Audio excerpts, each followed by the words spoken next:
I learned to make myself small when I was 7 years old. It was the year my father's voice started breaking glass without touching it. The year my mother taught me that silence was a shield. By the time I was 24, invisibility had become my superpower, the thing that kept me alive, kept me working, kept the world from seeing the bruises that bloomed like dark flowers across my skin every time the rent came up short. The Santini building rose 63 floors above Boston's financial district, all steel and glass and money that never ran out.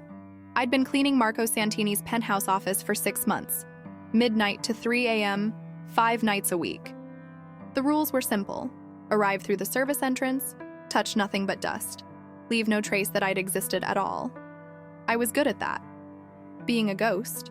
Tuesday night, the elevator opened on the 63rd floor at 12:07 a.m., and I knew something was wrong. The lights were on. They were never on.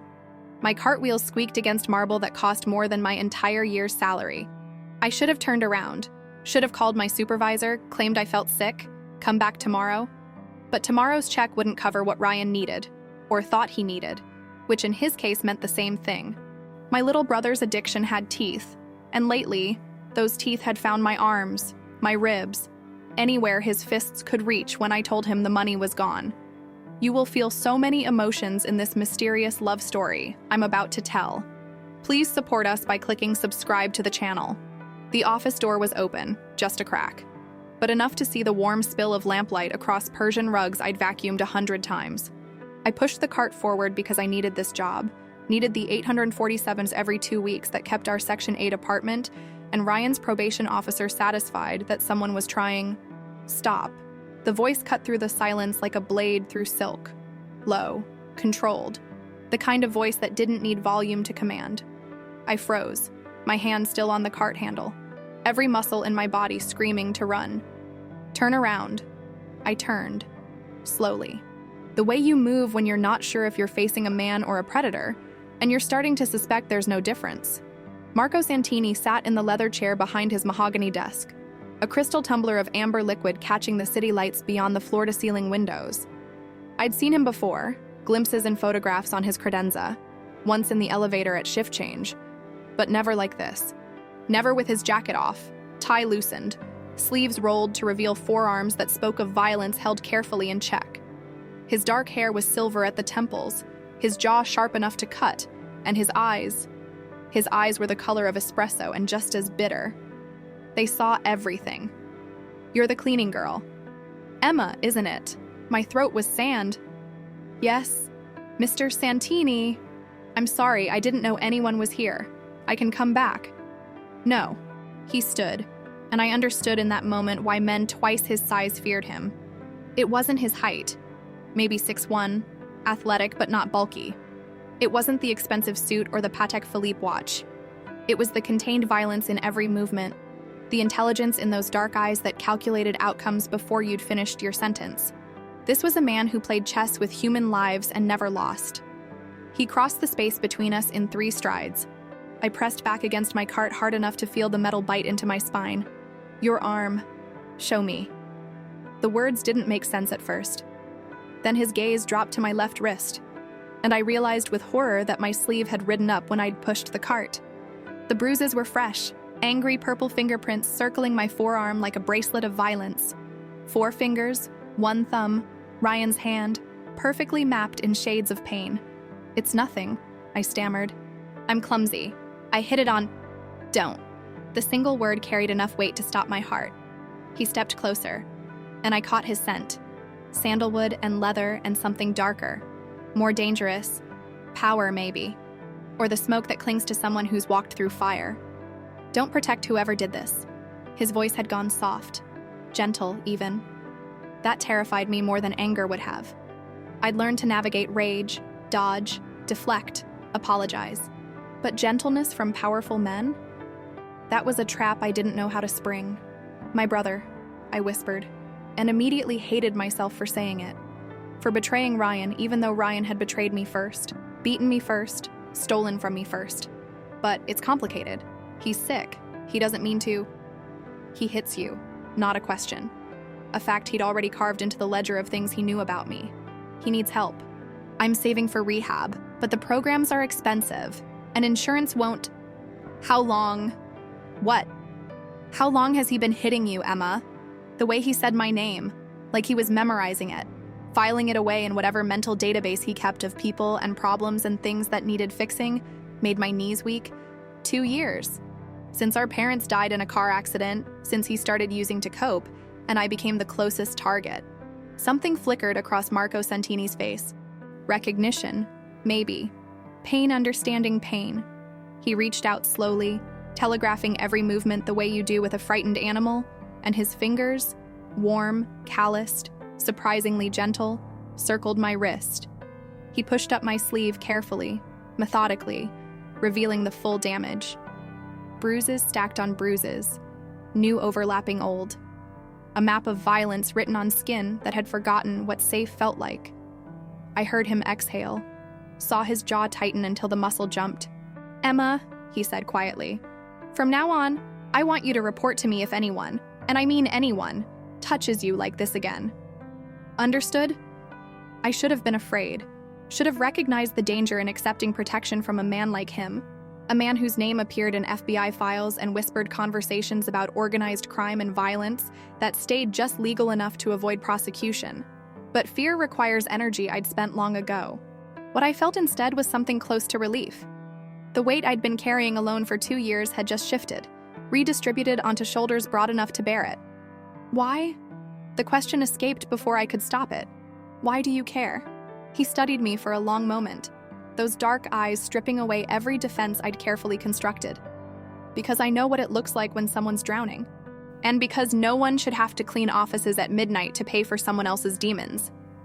He released my wrist, pulled out his phone, typed something with quick, decisive movements. "I'm sending someone to your apartment tonight. Vincent, my driver. Pack a bag, essentials only.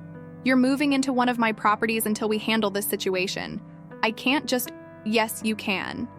He pocketed his phone, fixed me with a look that allowed no argument. "Your brother will never touch you again, Emma. That's not a promise. It's a fact." He walked to the door, paused with his hand on the frame. The city glowed behind him through the windows, 63 floors of lights and lives and people who'd never know my name. But Marco Santini knew it now, had spoken it like a vow. "Vincent will be at your building in 90 minutes. Be ready." Then he was gone, and I was alone with my cart and my racing heart and the certainty that everything had just changed in ways I couldn't begin to understand. I finished cleaning his office in a daze.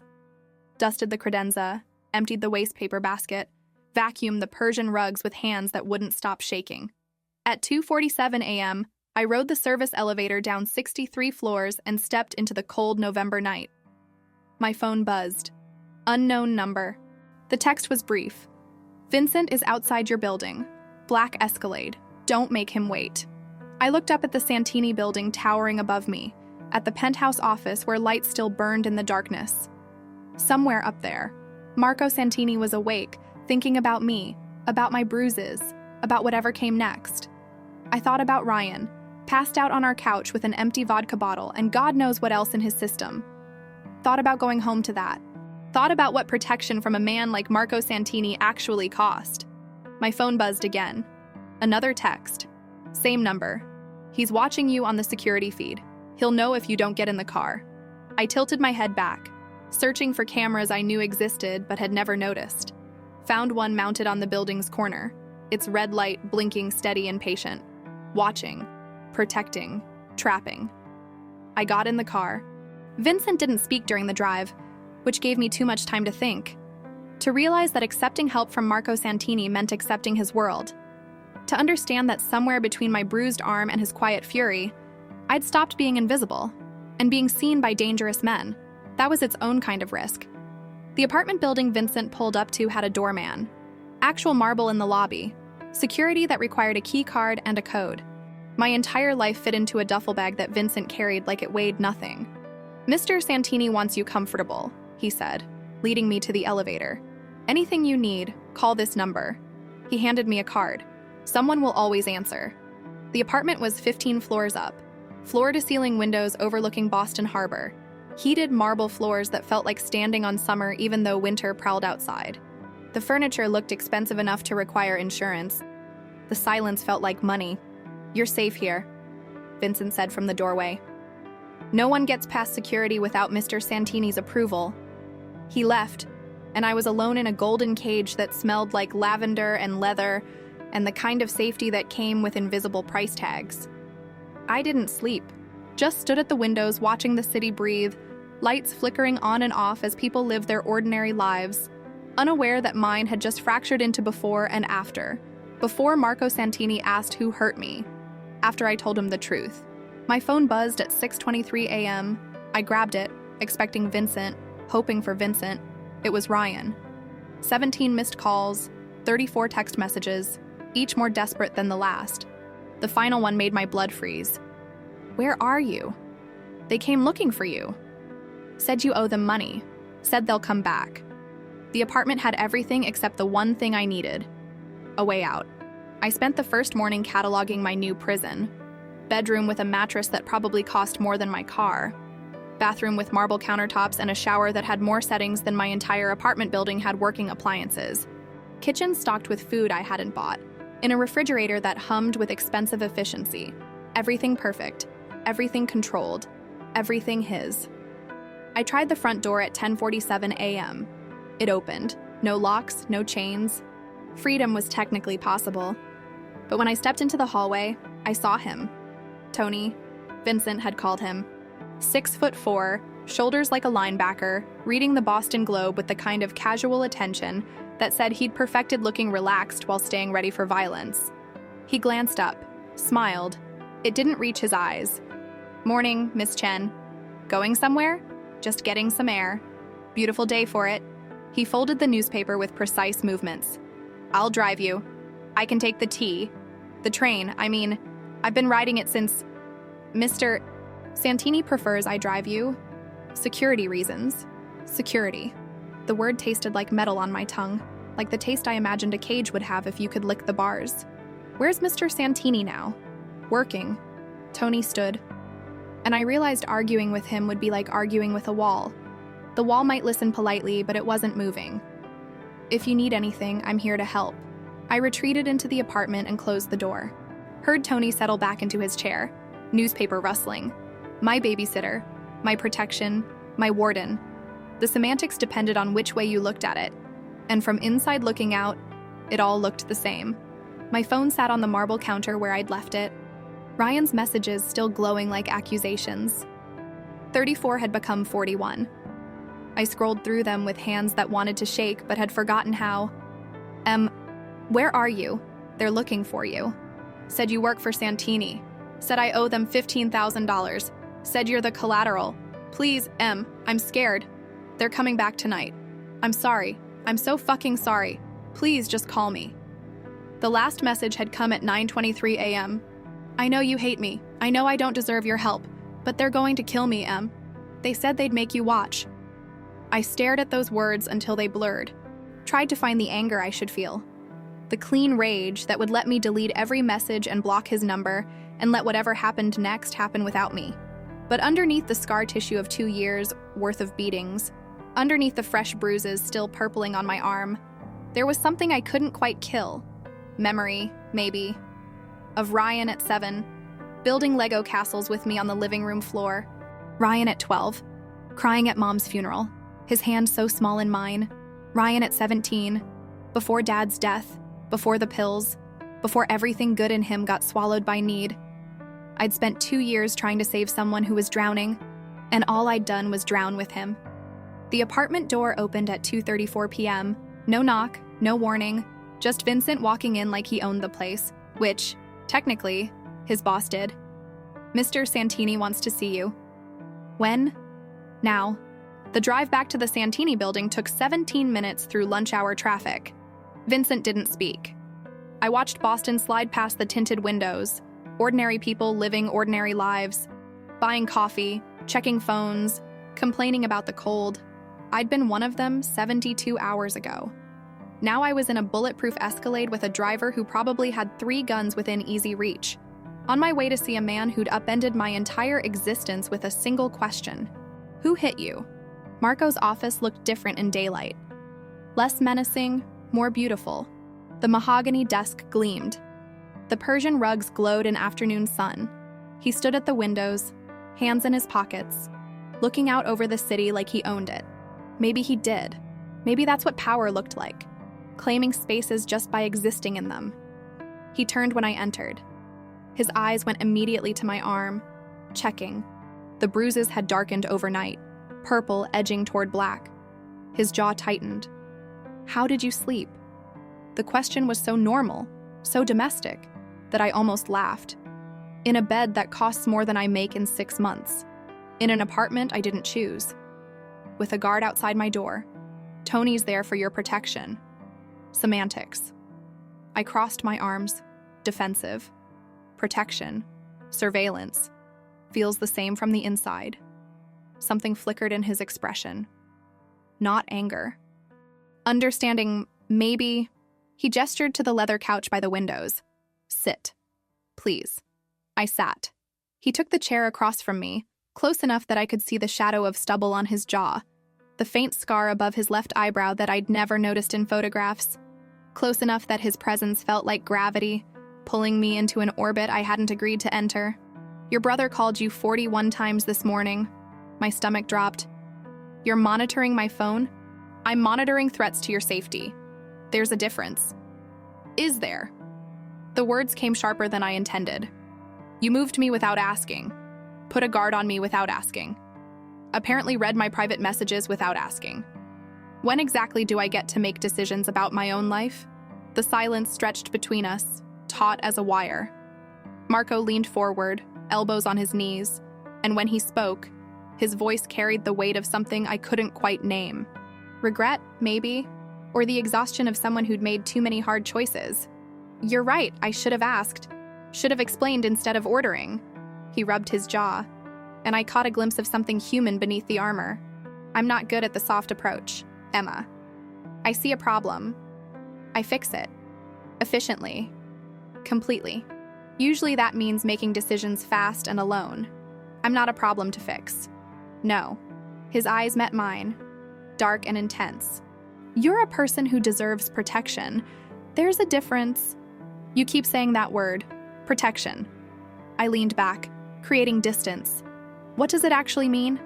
Because from where I'm sitting, it looks a lot like control. He was quiet for a long moment, studying me with that calculating gaze that saw too much. Finally, he stood, walked to his desk, picked up a folder, came back and set it on the coffee table between us. Open it. I did. Inside were photographs, surveillance shots of my apartment building, of Ryan, skeletal and hollow-eyed, meeting with men I didn't recognize, of me, leaving for work, returning home, completely unaware I was being watched. The timestamps went back months. October, September, August, my hands started shaking. What is this? Evidence. Marco's voice had gone cold, clinical. Your brother's been under surveillance by multiple parties for 4 months. The Kozlov family, Russian organized crime, very bad people, because he owes them money. The FBI, because he's been informing for them in exchange for avoiding drug charges. And me, because 2 months ago, my security team flagged unusual activity around one of my cleaners. He pulled out another photo, me, cleaning his office, completely unaware a camera had captured the moment. Another of Ryan, talking to a man in a dark sedan. Another of the same man watching my apartment building. You weren't just in danger, Emma. You were chosen, selected. Your brother sold information about you, where you work, your schedule, your routes. He told the Kozlovs you worked for me, which made you valuable. A way to get leverage. The room tilted. I gripped the edge of the couch, trying to process. Ryan wouldn't. He would. He did. Marco's voice softened slightly. Addiction doesn't discriminate, Emma. It turns people into strangers, makes them capable of betrayals they'd never consider sober. I thought of Ryan's messages. They're looking for you. Said you work for Santini, not a warning. A confession. The men he owed money to, Marco continued, they'll be at your building tonight. They plan to take you, hurt you, probably, and send me proof. A message about what happens when you operate in their territory. The words landed like physical blows. I couldn't breathe. Couldn't think past the roaring in my ears that said my brother, my baby brother, who I'd protected and covered for and bled for, had sold me like I was nothing more than currency in a transaction. Emma. Marco's hand covered mine, warm and steady. Look at me. I did. His eyes held something I hadn't expected. Not pity, not even anger. Just a fierce, protective certainty that made my chest ache. I moved you because leaving you there meant watching you disappear, meant finding you 3 days later in a warehouse. If I was lucky enough to find you at all. He squeezed my hand gently. Protection might look like control right now, but control would mean locking you up and making every decision for you. What I'm offering is safety while we handle this. Space to heal. Time to decide what you want next. What I want, I said slowly, is to not be used. Not by Ryan. Not by the Kozlovs. Not by... I stopped, but he finished the sentence for me. Not by me. He nodded. Fair. So here's what I'm offering. You stay in the apartment until this threat is neutralized. Tony drives you anywhere you need to go. I keep you informed about every development. And when it's over, you decide, stay, go, tell me to go to hell. Your choice. And Ryan? Marco's expression hardened. Is currently in protective custody. FBI picked him up 2 hours ago. He's facing charges for dealing, informing, and conspiracy. He'll likely do time. Good, I thought, and immediately hated myself for thinking it. But the anger was there now, hot and bright and pure. 2 years of swallowing violence, making excuses, sacrificing my safety for his redemption, and he'd sold me, actually sold me. I need to see him. Emma, I need to see him, to hear him say it. To know. I swallowed hard. To know if there's anything left in there worth saving. Marco studied me for a long moment, then nodded slowly. I'll arrange it, but not today. Today, you rest, process. Tomorrow, we deal with your brother. He stood, offered his hand to help me up. I took it, felt the calluses on his palm, the strength in his grip, gentle strength, the kind that could break but chose to hold instead. At the door, I paused. Why me? Why do you care this much about one cleaning girl? He smiled, but it didn't reach his eyes. Sadness lived there instead, or maybe memory. Because 15 years ago, no one asked my sister who was hurting her. No one noticed she was dying inside until she actually died. Overdose in a bathtub while my father was too busy building empires to see his daughter was drowning. The confession hung between us, raw and terrible. I can't save everyone, Emma. Can't undo what I missed back then. But I can make sure one woman who cleans my office doesn't disappear because I was too busy to notice. He met my eyes. You matter. That's why. Vincent drove me back to the apartment in silence. Tony was still outside my door, newspaper replaced by a tablet. He nodded as I passed, and I managed something like a nod back. Inside, I stood at the windows and watched the sun set over Boston Harbor. Watched the city light up like stars fall into earth. Thought about Marco Santini's dead sister and his living guilt. About Ryan's betrayal and my own exhausted love. About protection and control and the thin line between them. My phone buzzed. Text from an unknown number. This is Marco. Vincent gave me your number. Are you okay? I stared at the message for a long moment, then typed back, define okay. His response came immediately. Alive, safe, not hating me. 2 out of 3. A pause, then, I'll take it. I smiled despite everything, set the phone down, and was about to shower when it buzzed again. Not Marco this time. A photo message from a number I didn't recognize. I opened it and immediately wished I hadn't. It was Ryan, bound to a chair in what looked like a warehouse, blood on his face, eyes swollen, and behind him, a man in a ski mask holding a knife to his throat. The text below read, "You were chosen as a message. Emma Chen, hide all you want. We'll find you. And when we do, you'll watch him die first." The photo burned into my retinas even after I closed my eyes. Ryan's face, swollen and bloody. The knife at his throat catching fluorescent light. The ski mask hiding a face I needed to see, needed to memorize, needed to understand belonged to someone real and not the shapeless terror that had lived in my nightmares since I was old enough to fear the dark. I called Marco. Didn't think. Just dialed the number he'd texted from. He answered before the second ring. Emma, what's wrong? The fact that he knew something was wrong, could hear it in my breathing, maybe, or in the silence before I found words, made my throat close up. When had anyone learned to read my fear that quickly? They have Ryan. I sent him the photo, heard his sharp inhale. They said they'll make me watch him die. Where are you? The apartment. Tony's outside. I'm inside. I'm safe. But Ryan is bait. Marco's voice had gone cold, tactical. The warmth from earlier evaporated into something sharper. They're using him to draw you out. You go to him. They have leverage. You stay put. They kill him and send you proof. Classic pressure play. So what do? Silence. Long enough that I thought the call had dropped. Then, we don't do anything. You stay exactly where you are. I handle this. He's my brother, who sold you to men who'd hurt you without blinking. Marco's words were brutal in their honesty. I'm not saying he deserves this. I'm saying you don't deserve to die trying to save him. I can't just... Yes, Emma, you can. You can let me do what I'm good at. You can trust that I don't make threats I can't keep. You can stay in that apartment and let the people who are trained for this handle it. Every word made sense. Perfect, cold, logical sense. And every word felt like swallowing glass. I need to do something. Then stay alive. That's what you do. That's the something that matters. He hung up before I could argue. I stood there holding the phone, feeling it vibrate with a new message. Tony has instructions.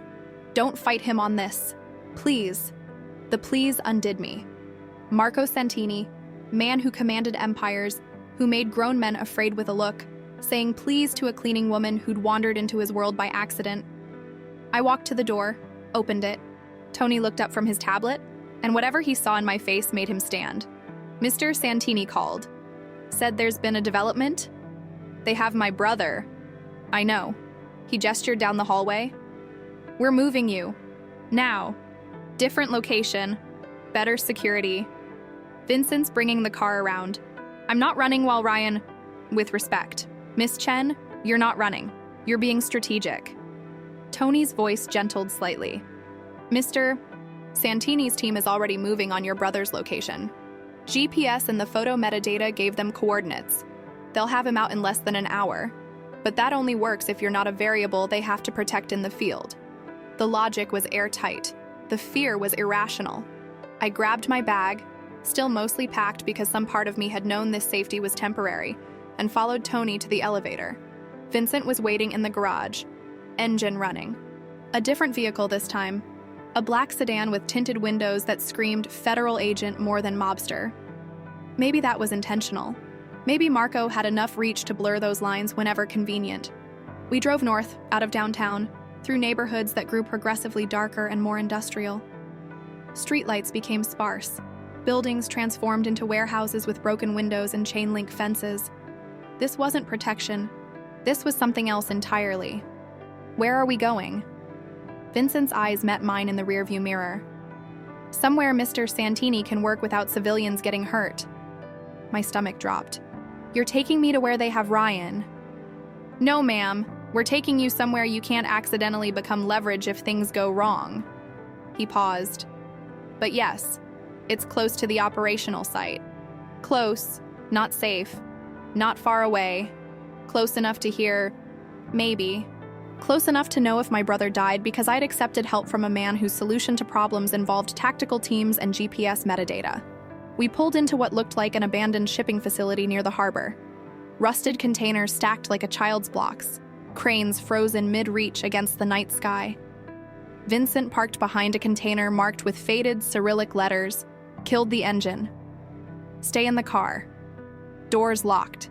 Tony's outside. Anyone approaches who isn't me or Mr. Santini, you get down on the floor and call 911. What if? No what ifs, Miss Chen. He met my eyes. You stay in the car. That's the job Mr. Santini gave you. Do it. He left. The locks engaged with a heavy thunk that sounded like a cell door closing. I was alone in the dark with my reflection in the window, pale, scared, furious at my own helplessness. Minutes crawled.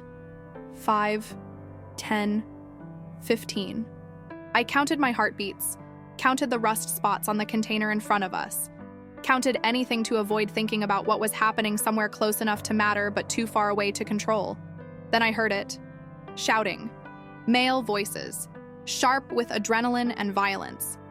The crack of something that might have been a gunshot or might have been metal on metal. My hands gripped the door handle, every instinct screaming to run toward the sound, toward Ryan, toward something other than sitting here useless. The passenger door opened. I screamed before I recognized him. Marco, sliding into the seat with the fluid grace of someone who'd just done something violent and wanted to pretend he hadn't. His shirt was torn at the shoulder, blood on his knuckles. But his eyes, when they found mine, were gentle. He's alive. First words. The ones he knew I needed. Scared, roughed up, but alive. Vincent's with him now. Warehouse, 300 yards northeast. We hit them fast, got Ryan out before they could use him. The men who took him are in FBI custody now. He paused. The Kozlovs sent their best. It wasn't enough. I stared at his bloody knuckles, at the torn shirt, at the man who'd walked into violence for someone he'd never met because that someone mattered to me. You could have been killed. Could have been. Wasn't. He reached out slowly, cupped my face with a hand that smelled like smoke and copper. I told you I'd handle it. I keep my word. Emma, why? The question broke out of me. Why risk yourself for this? For me, you don't even know me. I know enough. His thumb traced my cheekbone, and the gentleness of it after violence made my eyes burn. I know you worked 2 jobs to keep a roof over your brother's head. I know you hid bruises to protect him from consequences. I know you're brave enough to ask questions when most people would just obey. He leaned closer. And I know what it looks like when someone's worth saving. You have that look. What if I'm not? What if I'm just broken and stupid and... Then you're broken and stupid and worth it anyway. He smiled, tired and real. We're all broken, Emma. The question isn't whether we're damaged. It's whether we let that damage define us or drive us. A vehicle approached Vincent's Escalade, moving slowly. It stopped beside us, and through the window I saw Ryan in the back seat, blanket around his shoulders, blood cleaned from his face, eyes huge with shock. He saw me and something crumpled in his expression. Shame, maybe, or the horrible relief of being saved by the sister he'd betrayed. I know. Marco released me, opened the door. 5 minutes. Say what you need to say. Then we move you both somewhere actually safe. I climbed into the Escalade's back seat. Ryan stared at me like I was a ghost, like seeing me alive defied everything he'd expected tonight to cost. His voice cracked. Jesus, I'm so sorry. Stop. He stopped. You sold me. I kept my voice level. Empty. You told them where I worked, what my schedule was, that I mattered to someone powerful. You made me a target because you needed drug money. I didn't know what they'd do. Yes, you did. I met his eyes, saw him flinch at whatever he found in mine. You knew exactly what they'd do. You just didn't care because your need was bigger than my life. Silence. Heavy and awful. Ryan's face crumpled, tears cutting through the grime on his cheeks. I'm sick, Em. I'm so fucking sick. And I can't. I can't stop. I can't think. I can't be anything but this nightmare version of myself. And I hate it. I hate what I've become. I know. The words came out softer than I intended. I know you're sick. I know the drugs own you. But Ryan, I let out a shaking breath, I can't drown with you anymore. I can't sacrifice everything and everyone trying to save you when you won't save yourself. What does that mean? It means Marco's putting you in a real treatment facility. 30 days, maybe 60. Actual rehab with actual doctors who know how to help people like you. But if you leave early, if you use again, if you put me in danger one more time, I'm done. No more money, no more second chances, no more sister. You'll be alone with your choices. He stared at me like I'd struck him. Maybe I had. Maybe love sometimes required violence of its own. The brutal surgery of boundaries. Cutting away rot to save what remained. You hate me. No. I reached out, squeezed his hand once. Brief, final. I love you enough to let you fail, to let you face consequences, to stop being the reason you never have to change. That's the last thing I can give you, Ryan. The gift of my absence. I climbed out of the Escalade before he could respond, before the tears burning my eyes could fall where he'd see them. Marco was waiting by the sedan, reading something in my posture that made him open his arms. I walked into them, and finally let myself break.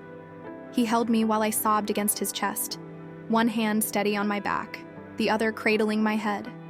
Held me like I was something precious and not just another broken thing his world had damaged. When the tears finally slowed, he pressed his lips to my forehead. Not a kiss, just presence, warmth, the promise of someone staying. You did good, he murmured. That took strength. It took giving up. No, it took love, real love. The kind that knows when holding on becomes holding someone underwater. Vincent approached, cleared his throat. Sir, we have a problem. Marco tensed. What kind?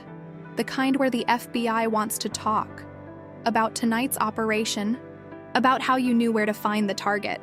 About, he glanced at me, about whether Miss Chen has been cooperating with your organization. My stomach plummeted. What? Someone leaked our operation to the feds, probably the Kozlovs, trying to get us all arrested for vigilante action. Vincent's jaw tightened. They're claiming Emma knew about the kidnapping in advance, that she helped set it up to justify your retaliation.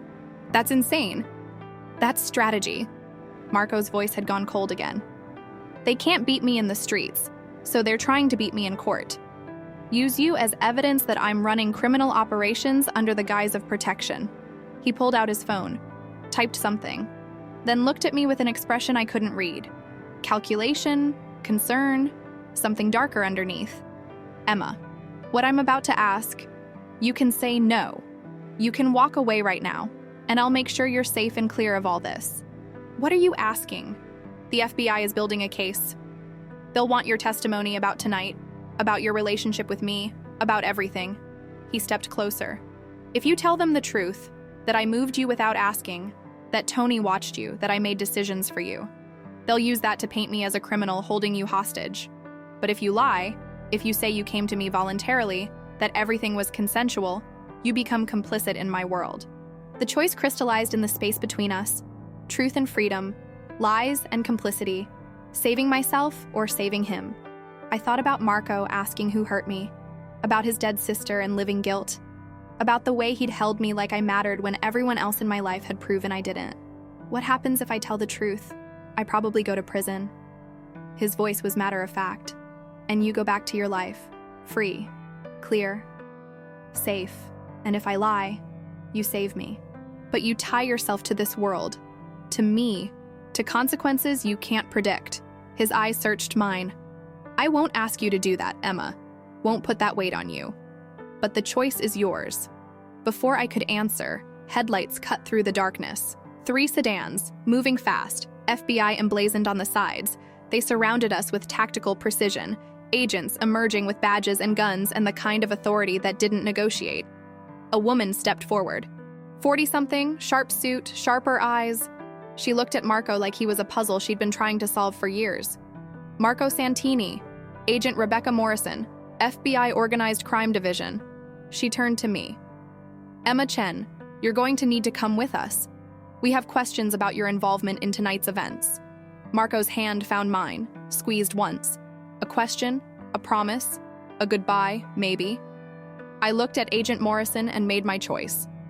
I'll cooperate, but I want a lawyer present, and I want it on record that everything I did was voluntary. No coercion, no force. I chose to accept Mr. Santini's protection. Morrison's eyebrow arched. Is that so? That's so.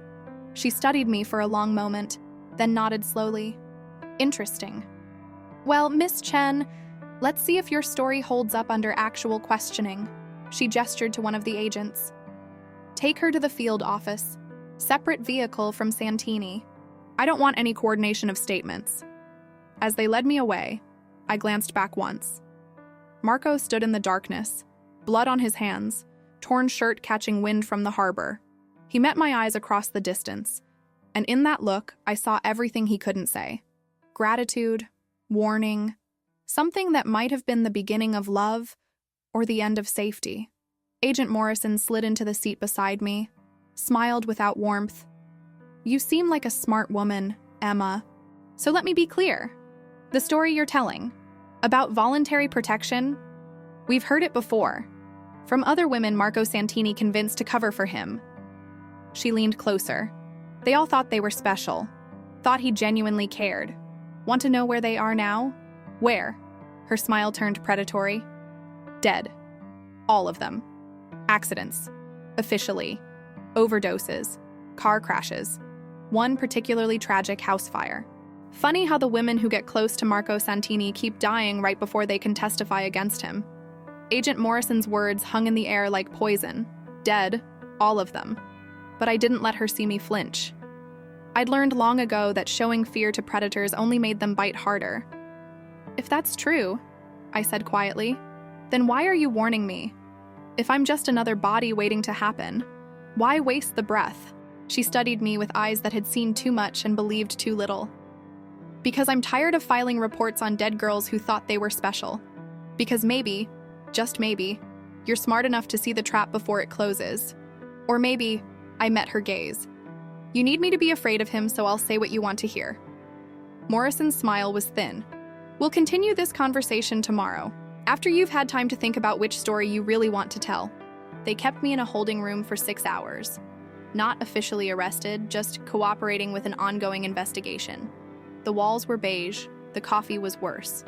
I counted ceiling tiles, 247, and tried not to think about Marco's bloody knuckles or Ryan's hollow eyes, or the way my entire life had become unrecognizable in less than a week. At 4:17 a.m., a lawyer arrived. Not the public defender I'd expected, but a woman in an Armani suit who looked like she ate federal prosecutors for breakfast and sent the bones back with notes on their inadequacies. Mrs. Chen. I'm Patricia Blackwell. Mr. Santini retained my services on your behalf. She set a leather briefcase on the table with a decisive click. You haven't been charged with anything. You're not under arrest. And as of now, you're leaving. Any questions? How did Marco? Mr. Santini has extensive resources and a keen interest in your well-being. She handed me a business card. My number? You don't speak to law enforcement without me present. Not Morrison, not local cops, not a friendly agent who just wants to chat. Clear? Clear. Morrison tried to stop us at the door, but Patricia dismantled her objections with the surgical precision of someone who'd spent 30 years turning federal cases into procedural nightmares. By 5 a.m., I was in another black sedan, this one driven by a woman I didn't recognize, heading to another address I hadn't chosen. The brownstone sat in Beacon Hill, tucked between historic homes that cost more than most people earned in a lifetime. Brick facade, wrought iron railings, windows that glowed warm against the pre-dawn darkness. It looked like a home. Not a fortress, not a cage. A place where people lived instead of survived. Marco opened the door before I could knock, and I saw it immediately. He hadn't slept. His shirt was different, clean, but shadows lived under his eyes that spoke of hours spent pacing and worrying and doing whatever Marco Santini did when he couldn't control outcomes. Emma? My name? Said like a prayer answered. Are you okay? Define okay. He smiled, tired and real. Fair, come inside, please. The brownstone's interior matched its exterior. Warmth over ostentation, comfort over display. Hardwood floors worn smooth by decades of footsteps. Built-in bookshelves stuffed with first editions and paperbacks in equal measure. A kitchen that smelled like coffee and sourdough, like someone actually cooked here instead of ordering from restaurants whose names you couldn't pronounce. Marco poured coffee into mismatched mugs, set one in front of me at a breakfast table that showed its age in water rings and knife scratches. Lived in. Real. Patricia says they have nothing concrete, he said, settling across from me. Morrison's fishing. Hoping to scare you into giving testimony she can weaponize. He paused. I'm sorry you got pulled into that. I walked into it. Made the choice to lie for you. You made the choice to tell your truth. There's a difference. His fingers wrapped around his mug, and I noticed for the first time that his hands shook slightly. Adrenaline crash? Probably. or fear dressed as exhaustion. Emma, I need to be clear about something. What happened tonight? The rescue, the FBI, all of it. That's my world. This is what loving me looks like. Danger, complexity, choices between bad and worse. Is that what we're doing? Loving each other? The question sat between us, too big for the morning light starting to filter through windows. Marco's eyes found mine, and I saw the war happening behind them. Want versus wisdom. Hope versus experience. I don't know, he said finally. I know I thought about you every minute you were in that FBI office. Know I made calls I shouldn't have made, pulled strings I'd promised myself I'd leave alone, all to get you out faster. Know that when Morrison implied you might be in danger from me, his jaw tightened. I wanted to tear down that entire building brick by brick until she understood you're the one thing in my world I'd never hurt. My throat closed. The women she mentioned, the ones who died, were real. His voice went flat. 3 women over 15 years who got close to my organization and ended up dead. 2 overdoses, both with histories of addiction I didn't know about. 1 car accident that investigation proved was mechanical failure. He met my eyes. Morrison wants you to think I killed them to keep them quiet. Truth is, they died because proximity to my world attracts predators. Because my enemies use soft targets to hurt me. Because being close to me has always been dangerous. And you're telling me this why? To scare me away? To give you the choice Morrison tried to steal? He leaned forward, elbows on the table. Here's the reality, Emma. If you walk away right now, go back to your apartment, your life, your job cleaning other people's offices, I'll make sure you're protected from a distance. Money in an account you can access. Security you won't see but will feel. Consequences for anyone who threatens you. You'll be safe and free of me. And if I stay, then we do this knowing the cost. He reached across the table, palm up. An offering, not a demand. No more surprises. No more decisions made for you. We set rules, yours and mine, and we live by them. Partners, not protector and protected. His voice softened. But Emma, staying means accepting that danger is part of the package. That the FBI will keep circling. That my enemies will see you as leverage. That normal is something we'll never have. I stared at his outstretched hand, calloused from violence, gentle from choice. The hand that had killed and protected and held me while I broke. The hand offering a future I couldn't predict and probably shouldn't want. I thought about my apartment. Empty now. Cleaned out by Vincent's team after the Kozlovs had marked it. Thought about cleaning offices at midnight, invisible by design, safe in obscurity. Thought about the life I'd had before Marco Santini asked who hurt me. Thought about the life I could have after... Rules, I said finally. You mentioned rules. Something shifted in his expression. Not quite hope, but close. 3 from me. As many as you need from you. Okay. I wrapped both hands around my coffee mug, needing the warmth. Your 3 first? He nodded, choosing words carefully. First, you tell me when you're afraid. Not after the fact. Not when it's already a crisis. During, when fear is still manageable and I can actually help instead of just react. You want me to be vulnerable. I want you to trust that vulnerability with me is safe. That admitting fear doesn't make you weak. It makes you smart. He paused. I've seen too many people die because they hid their terror until it killed them. Don't be one of them. Fair. Terrifying, but fair. Second rule, you learn to protect yourself. He held up a hand before I could object. Not because I won't protect you, but because relying entirely on someone else for safety makes you a prisoner. I want you to know how to shoot, how to run, how to think tactically. Want you capable of saving yourself if I'm not there? I thought about tonight, trapped in the sedan, helpless while Ryan was rescued without me. About the suffocating weight of depending on others for survival. I can agree to that. Third, his voice went rougher. You don't sacrifice yourself for people who've proven they'll hurt you. Your brother, your friends, hell, even me. If someone shows you they're willing to cause you pain for their benefit, you walk away. No negotiations, no second chances that become 20th chances. You choose yourself. The rule hit like a physical blow because it exposed the core wound I'd spent 2 years ignoring. That loving Ryan had meant accepting abuse. That sacrifice without boundaries was just slow suicide dressed as devotion. That's asking me to change who I am. No, it's asking you to become who you were before trauma taught you to settle for crumbs. Marco's thumb traced the rim of his mug. The Emma I see? She's fierce and brave and so fucking strong she survived 2 years of violence while keeping her humanity intact. That woman doesn't deserve to be anyone's punching bag. She deserves to be someone's priority, starting with her own. Tears burned my eyes. I blinked them back furiously. My turn. Rules. As many as you need. I thought about what I needed. What I'd lacked in every relationship that had ever mattered. What truth looked like when it wasn't filtered through fear or obligation or the desperate need to keep peace.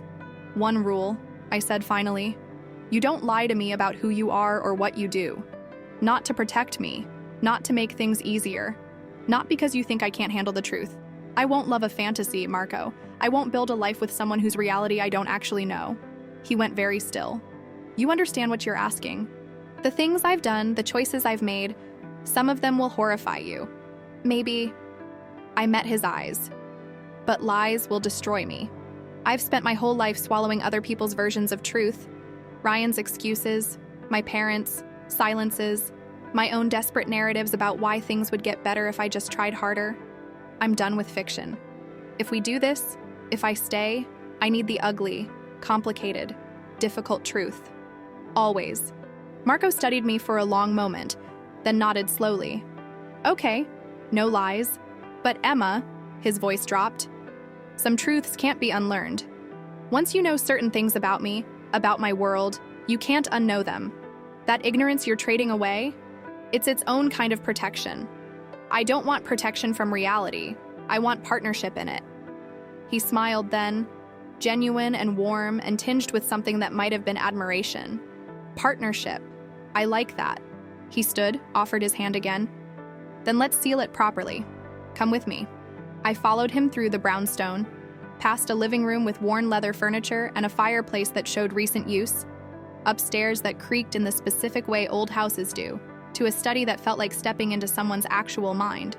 Walls covered in bookshelves, a desk buried under papers and files, windows overlooking a small garden where dawn was turning the sky from black to gray. He pulled out a file from a locked drawer, set it on the desk between us. This is me. The real version, not the sanitized one. My family history, where the money actually came from, what my father did, what I've done. Every business, legitimate and otherwise, every enemy, every alliance, every moral compromise I've made to keep power. He opened it, and I saw documents marked confidential, photographs of men I didn't recognize, financial statements with numbers that made my head spin. You want truth? Here it is. All of it. I pulled the file closer, started reading.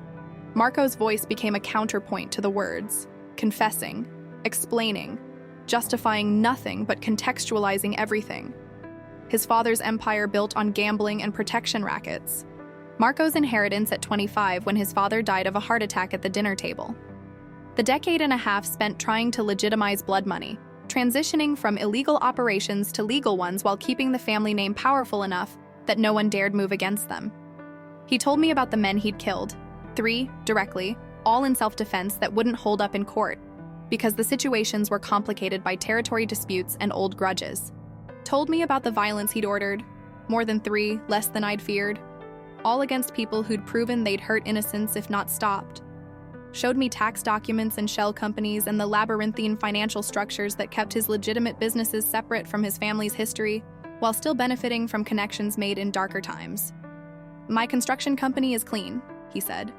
So is the restaurant group and the real estate portfolio. But the security consulting firm, that's where things blur. We provide protection for businesses in dangerous neighborhoods. Protection they need, but protection that comes with the implicit threat of what happens if they hire someone else. Extortion. Deterrence. He met my eyes without flinching. I don't hurt people for refusing our services, but my reputation does. The understanding that saying no to a Santini might make other problems appear. I've tried to stop that. Tried to make our business model completely legitimate. But reputation is its own kind of coercion, and I haven't figured out how to separate my family's past from my company's present. I kept reading, kept absorbing.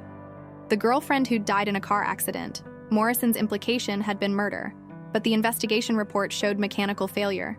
Brake lines corroded by salt and age. No evidence of tampering. The other women, one overdose that predated her involvement with Marco's organization by 2 years, another that happened 6 months after she'd left Boston entirely. Morrison had built a pattern from coincidence and grief, used it as a weapon to make women like me afraid. But there was real darkness too. Business deals that skirted legality, competitors who'd experienced sudden financial problems after refusing partnerships, a city councilman who'd championed anti-corruption legislation until photographs of an affair appeared in newspapers, destroying his career. Marco's handwriting in the margin, necessary. He would have cost jobs. "I'm not a good man," Marco said quietly. "I've done things I can rationalize but not justify. Hurt people who probably didn't deserve the full weight of consequences I delivered. Used power ruthlessly when patience might have worked." He sat on the edge of the desk, close enough that I could feel the heat of him. "But I've never hurt someone who wasn't hurting others first. Never targeted innocents. Never used violence when other solutions existed. Those are my lines. Emma. The boundaries I won't cross even when crossing them would be easier." I closed the file. Looked at this man who'd just handed me every weapon I'd need to destroy him. This man who'd asked who hurt me when no one else had bothered to look. Who'd risked himself for my brother despite Ryan's betrayal. Who was offering partnership instead of possession. "I need time," I said. "Time to process all this. Time to understand what it means to choose someone whose life looks like this. How much time? I don't know. Days, maybe. I need to sit with the reality instead of the romance. Need to separate what I feel from what makes sense." Marco nodded. Stood. "The guest room is yours. Stay as long as you need. Days, weeks, whatever. No pressure, no expectations, just space to think." He moved toward the door, paused. "Emma?" The vulnerability in his voice made me look up. "Whatever you decide, thank you. For staying through the night, for listening, for not running the moment you saw who I actually am. Marco." He turned back. "Your third rule. About not sacrificing myself for people who've proven they'll hurt me." I stood, moved closer. "Does that apply to you? If you hurt me, not physically, but in the ways that matter, do I walk away?" His eyes held mine, dark and honest and infinitely sad. "Yes, even me. Especially me." His hand cupped my face, thumb brushing my cheekbone. "I'm going to try like hell not to hurt you, Emma. Going to do everything I know to be someone worthy of the trust you're considering. But if I fail, if I become another person who takes more than they give, you walk. No guilt, no looking back. Promise me." "I promise." He nodded, pressed his lips to my forehead. That gesture again. Not quite a kiss, just presence and warmth and the promise of someone staying. Then he left, and I was alone with a file full of truths I couldn't unlearn and a choice I couldn't avoid. I spent the morning reading. Every document, every photograph, every piece of Marco Santini's complicated reality. When Vincent brought lunch, I asked him questions. When Patricia called to check on me, I asked her too. Building a complete picture from fragments, trying to see the whole man instead of just the hero who'd saved me or the criminal. Morrison wanted me to fear. By evening, I'd made my decision. I found Marco in the kitchen, cooking. Actual cooking, chopping vegetables, stirring sauce, moving with the confidence of someone who found peace in routine. He looked up when I entered, and I saw the question in his eyes, the hope he was trying to hide, the resignation he'd prepared himself to accept. "I have conditions," I said. His hands stilled on the knife. "Okay. I want to meet Vincent and Tony properly. Know the people who'll be in my life if I stay. I want to see your businesses, the legal ones, understand what you do when you're not rescuing cleaning ladies. Want to meet your family if you have any left. Want the whole picture, not just the dangerous parts. Done. What else? I want to keep working. Maybe not cleaning offices, but something. I won't be a kept woman waiting in a brownstone for you to come home. I need purpose, Marco. Need to feel like I contribute instead of just consume your protection. I own a nonprofit, youth programs in rough neighborhoods, job training for people transitioning out of incarceration." He set down the knife, faced me fully. I could use someone who understands what it's like to survive hard things. Someone who sees people instead of problems. Interested? The offer stunned me with its thoughtfulness. He'd listened, really listened, to what I needed, and he'd already had an answer prepared. Not because he'd assumed I'd stay, but because he'd hoped I might. Yes, I stepped closer. One more condition. Name it. You teach me everything. Not just how to shoot and run, but how to think the way you do. How to read situations, protect myself, be strategic instead of reactive. I won't be a liability you have to worry about. I'll be a partner you can trust. Marco's smile was slow and devastating. Emma Chen, are you asking me to turn you into someone dangerous? I'm asking you to help me become someone who can't be made a victim again. There's a difference. He closed the distance between us, hands framing my face, eyes searching mine with an intensity that stole breath. You're sure? Once we start this, once we build a life together, the FBI won't stop circling. My enemies won't stop looking for weaknesses. Normal will never be an option. I don't want normal. I rose on my toes, closing the space between us. I want real. Complicated, difficult, dangerous, real, with you. He kissed me then. Finally, soft at first, tentative, like I might disappear if he pushed too hard. But when I kissed back, when I wrapped my arms around his neck and pressed closer, the gentleness transformed into something deeper. Want and relief, and the desperate understanding that we were both choosing the harder path because the easy one meant walking away from something that felt like salvation. When we broke apart, both breathing hard, Marco rested his forehead against mine. My father used to say that love was the only thing more dangerous than enemies. That caring about someone meant giving the world a weapon to use against you. Sounds like your father was cynical. He was. But he wasn't wrong. Loving you makes me vulnerable in ways power can't protect against. Makes you a target. Makes both of us hostages to what might happen. Then we'd better be smart about it. I smiled against his mouth. Good thing I'm learning from the best. He laughed, the sound rusty like he didn't do it often enough. Partnership, remember? You teach me too. How to be gentle instead of just controlled. How to build instead of just protect. How to love someone without trying to own them. Deal. We sealed it with another kiss. Longer this time, deeper, full of promises we weren't naive enough to think would be easy to keep. When we finally separated, the sauce on the stove was burning, and we were both grinning like idiots. Marco turned off the burner, surveyed the damage. Guess we're ordering takeout. Guess so. He pulled out his phone, started scrolling through options, then stopped. Looked at me with an expression I couldn't quite read. Emma, before we go further, before we build this thing between us, there's something you need to know. My stomach dropped. What? The FBI isn't done investigating. Morrison's building a RICO case against my organization, and she needs testimony to make it stick. He set down his phone. She's going to offer you a deal. Immunity from any charges related to tonight. Witness protection, money to start over somewhere else. All you have to do is testify that I coerced you. That everything you experienced was kidnapping dressed as protection.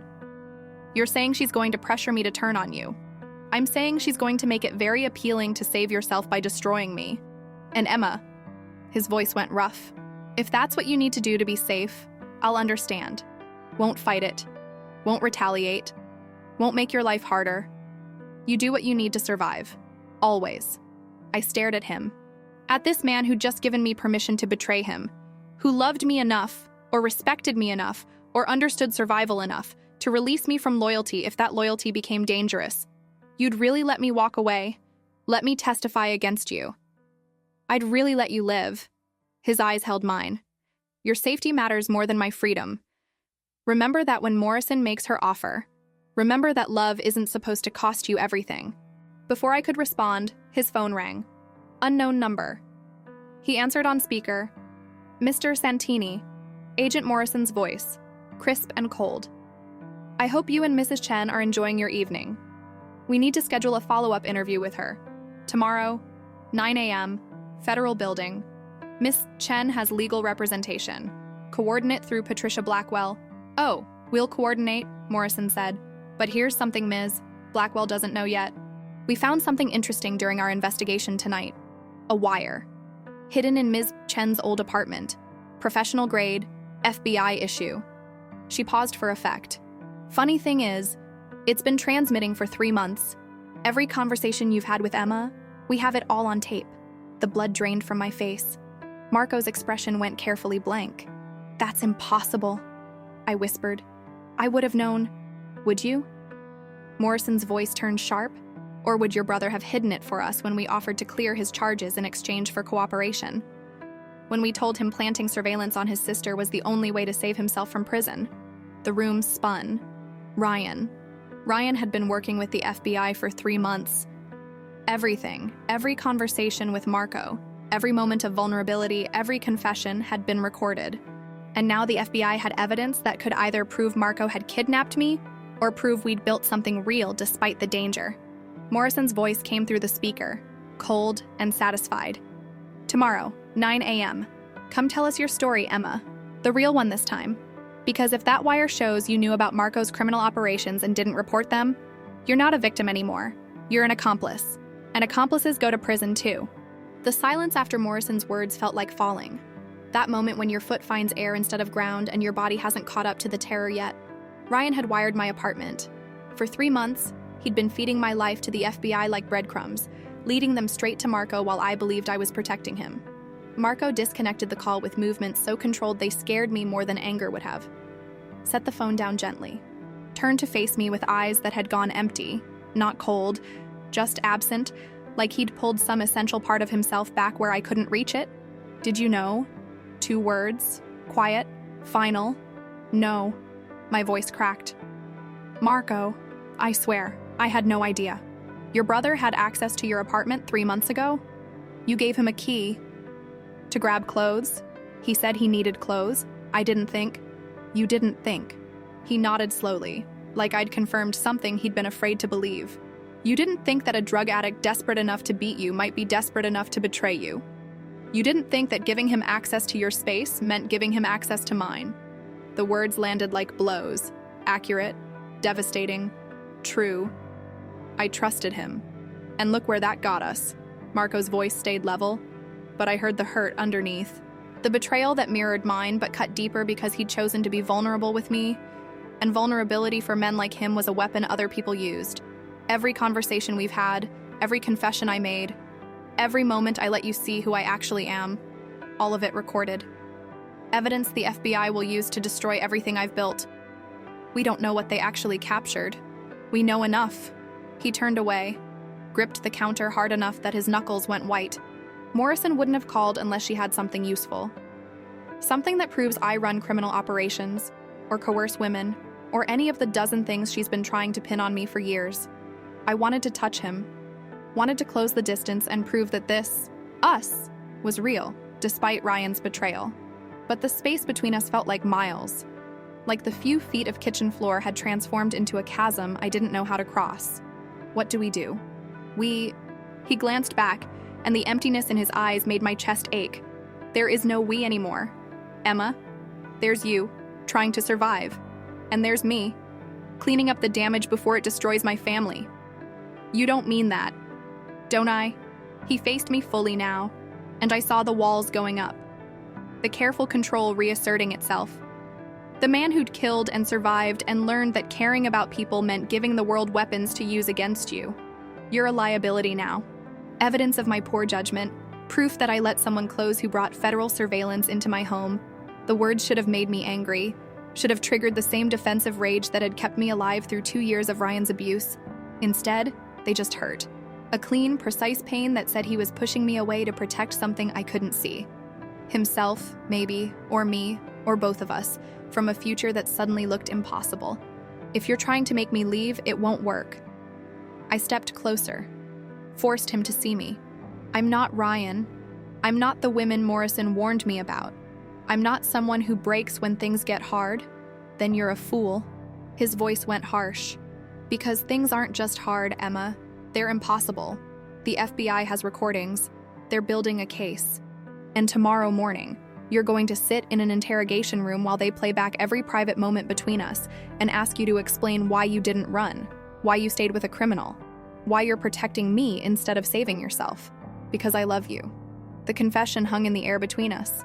Too honest, too raw, too soon for the short time we'd known each other. But it was true. Somehow in the space between violence and protection, between danger and safety, between his walls and my wounds, I'd fallen in love with Marco Santini. Not despite who he was, but because of it.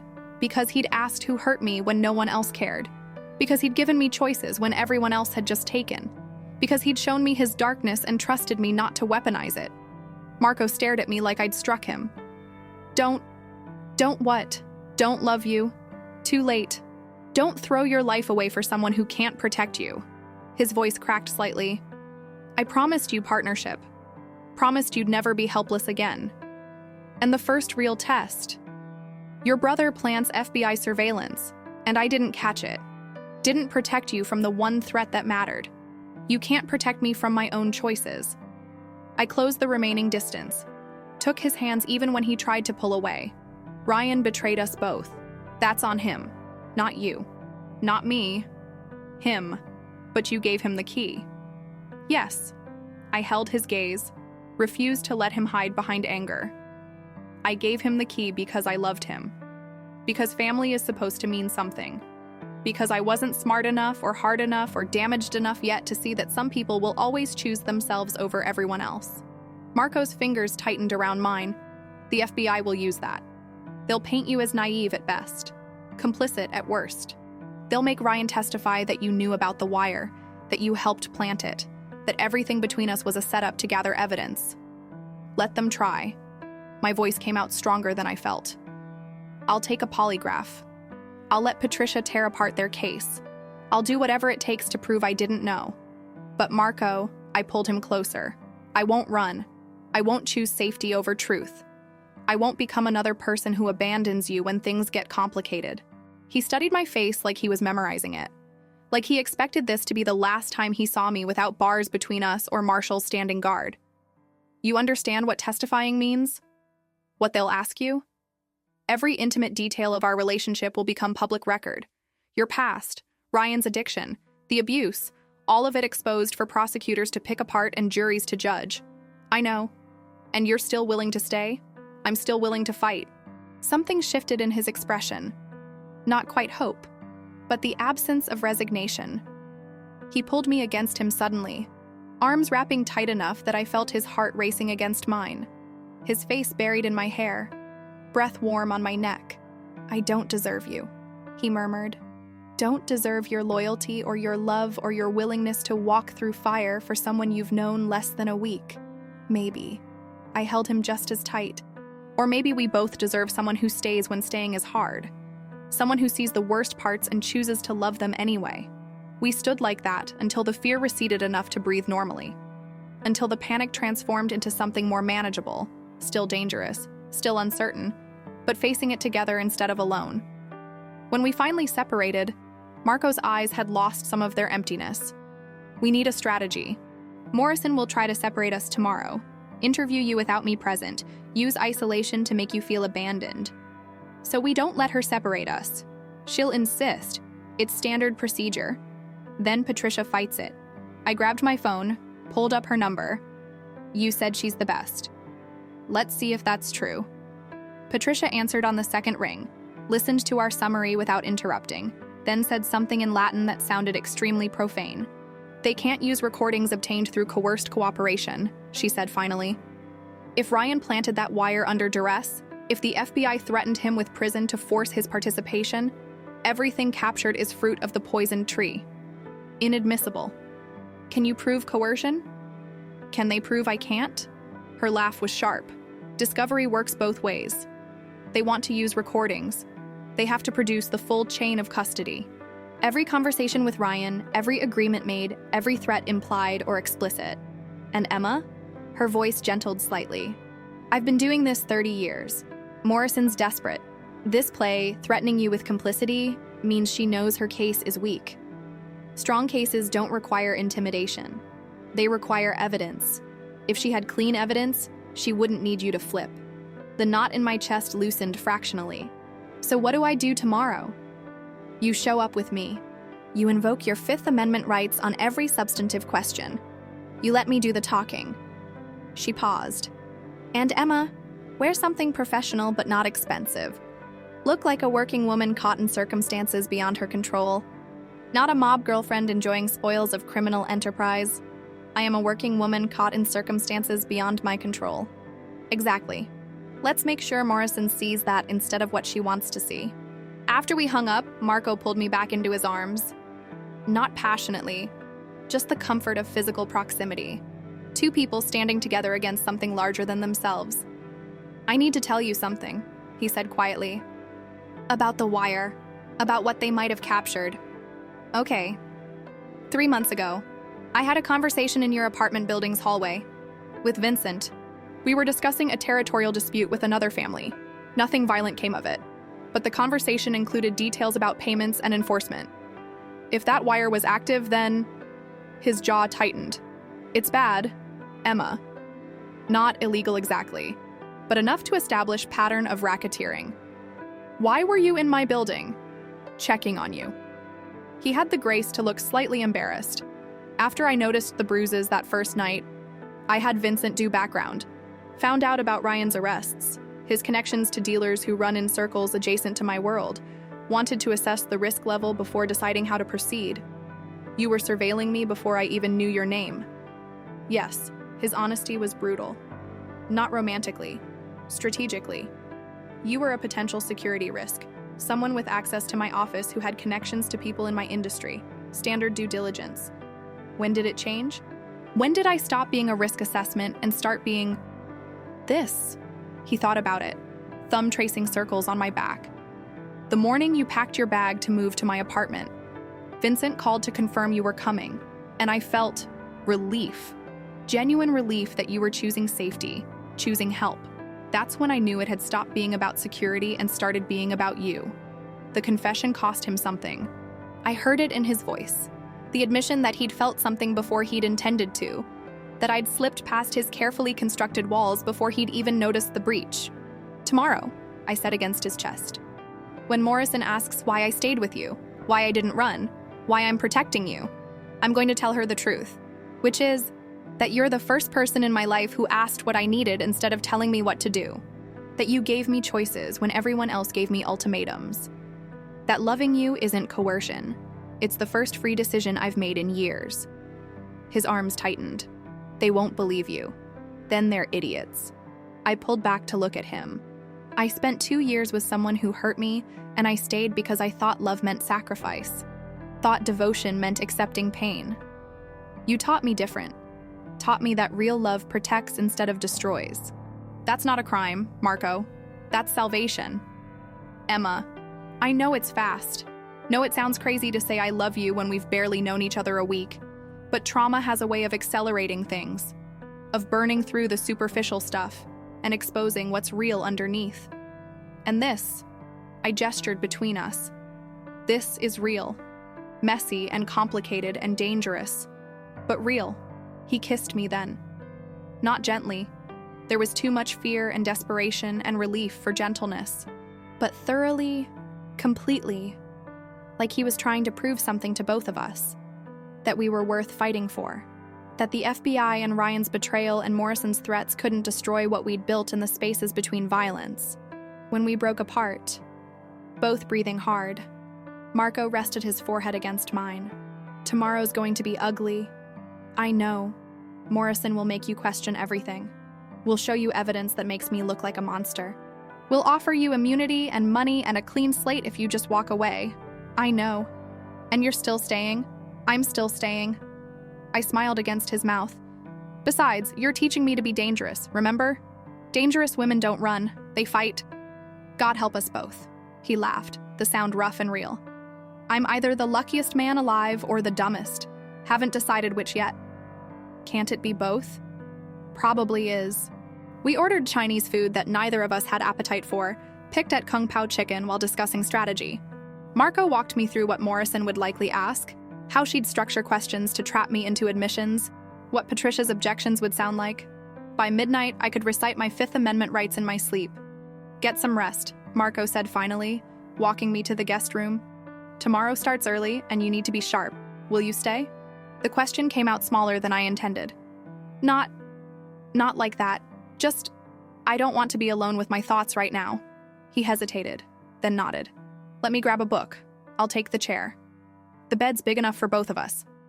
Emma, I'm not asking for sex, Marco. I'm asking for company. For someone who'll be there if I wake up panicking about tomorrow. Is that allowed under your rules? His smile was soft. It's encouraged under my rules. Let me change. I'll be right back. He returned in sweatpants and a t-shirt that made him look younger, more human. Less dangerous crime lord, more just a man who was trying his best in an impossible situation. We lay on opposite sides of the bed, an ocean of space between us, both staring at the ceiling. Tell me something true, I said into the darkness. Something the wire wouldn't have caught. Something that's just yours. Silence stretched. Then, when I was 12, my sister taught me to make paper cranes. Said they'd bring luck if you made 1,000. We got to 372 before she died. I kept them for 15 years in a box under my bed. Couldn't bear to look at them, but couldn't throw them away either. Vincent finally made me donate them last year to a children's hospital, where kids with cancer could have her luck instead. My throat closed. That's beautiful. That's grief. He rolled toward me, and I felt the bed shift. I told you that because tomorrow, Morrison will try to make me into a monster. We'll show you the worst things I've done and ask how you can love someone like that. When she does, when you start to doubt, remember the paper cranes. Remember that monsters don't mourn their sisters for 15 years. They don't keep promises to 12-year-old girls who believed in luck. I turned to face him, found his hand in the darkness. Tell me her name. Sophia. Tell me about her.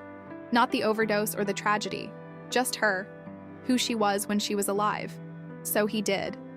Told me about Sophia Santini, who'd wanted to be a marine biologist despite growing up landlocked, who'd hidden romance novels in textbook covers and snuck out to concerts their father would have forbidden, who'd made Marco promise he'd leave the family business, go to college, become something clean and safe and normal. A promise he'd kept until the day she died, and he'd realized someone needed to stay and fix what their father had broken. I listened until his voice grew rough with exhaustion, until the stories transformed into drowsy fragments, until his breathing evened and his hand went slack in mine. Then I lay awake in the darkness, thinking about paper cranes and dead sisters and the man beside me who carried 15 years of guilt for not saving someone who probably couldn't be saved. Thinking about Ryan and his betrayals, about Morrison and her threats, about tomorrow and the choice I'd have to make between my safety and Marco's freedom. Thinking about how love, real love, meant walking into fire and trusting the person beside you to walk through it too. At 3 a.m., my phone buzzed. Text from a number I didn't recognize. Emma, it's Ryan. They're making me testify tomorrow, making me say you knew about the wire. I'm so sorry. I tried to protect you, but they said if I don't cooperate, I go to prison for 20 years. Please forgive me. Please understand I had no choice. I stared at the message until the screen blurred. Ryan, still choosing himself, still framing betrayal as survival, still asking me to understand why hurting me was necessary for his comfort. I deleted the message without responding. Felt something inside me break cleanly, not with pain, but with the relief of a bone finally setting after years of healing wrong. Love didn't mean endless forgiveness, didn't mean accepting betrayal because the betrayer felt bad about it. Love meant boundaries, meant consequences, meant saying no more and actually meaning it. Marco stirred beside me, hand finding mine again in sleep. This man who'd given me choices, who'd confessed his darkness and trusted me with it, who'd taught me that protection didn't have to feel like prison, that power could be gentle, that being seen didn't have to mean being hurt. I squeezed his hand gently, felt him squeeze back even in sleep. Tomorrow, Morrison would offer me an escape. Money, immunity, a clean slate if I just walked away and let Ryan's lies stand unchallenged. She'd make it easy to choose survival over loyalty, to save myself by sacrificing Marco. Tomorrow, I'd teach her what the FBI had apparently forgotten, that some people couldn't be bought or threatened or intimidated into betrayal, that love, real love, the kind built on truth and choice and mutual respect, was stronger than fear. Tomorrow, I'd show them all that Emma Chen was done being a victim, done being manipulated, done sacrificing herself for people who'd proven they'd hurt her. Tomorrow, I'd fight.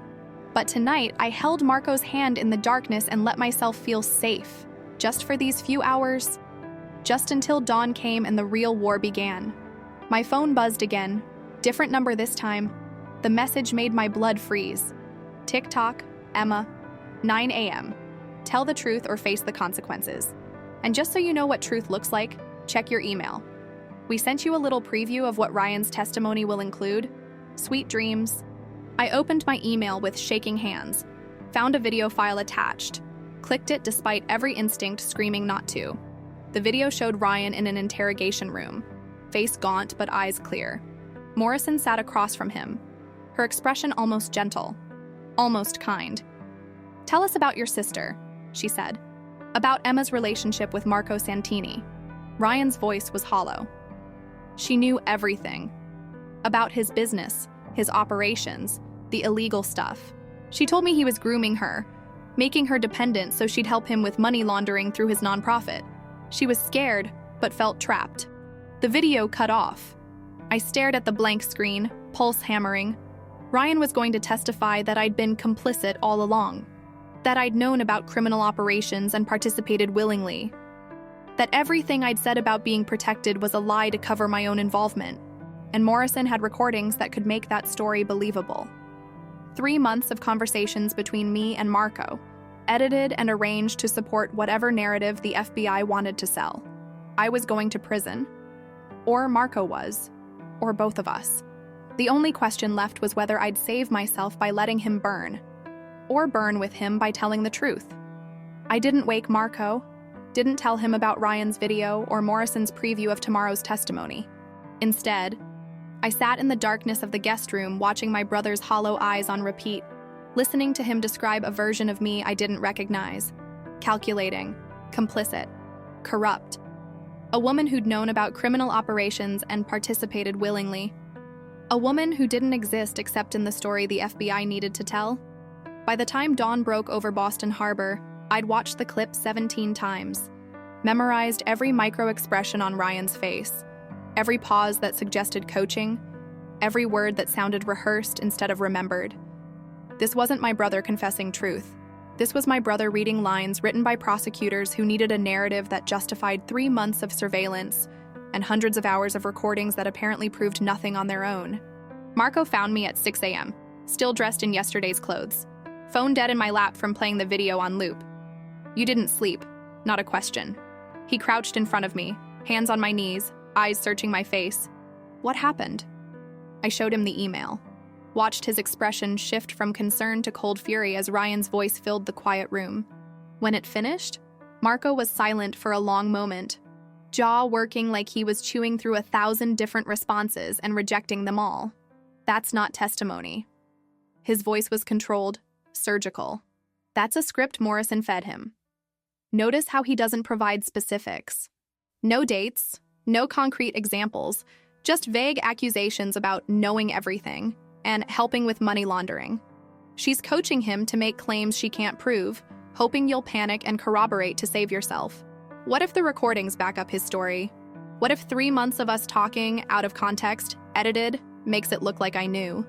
Then Patricia tears apart the chain of custody, proves the wire was planted through coercion, makes Ryan's credibility evaporate on cross-examination. Marco's thumb traced circles on my knee.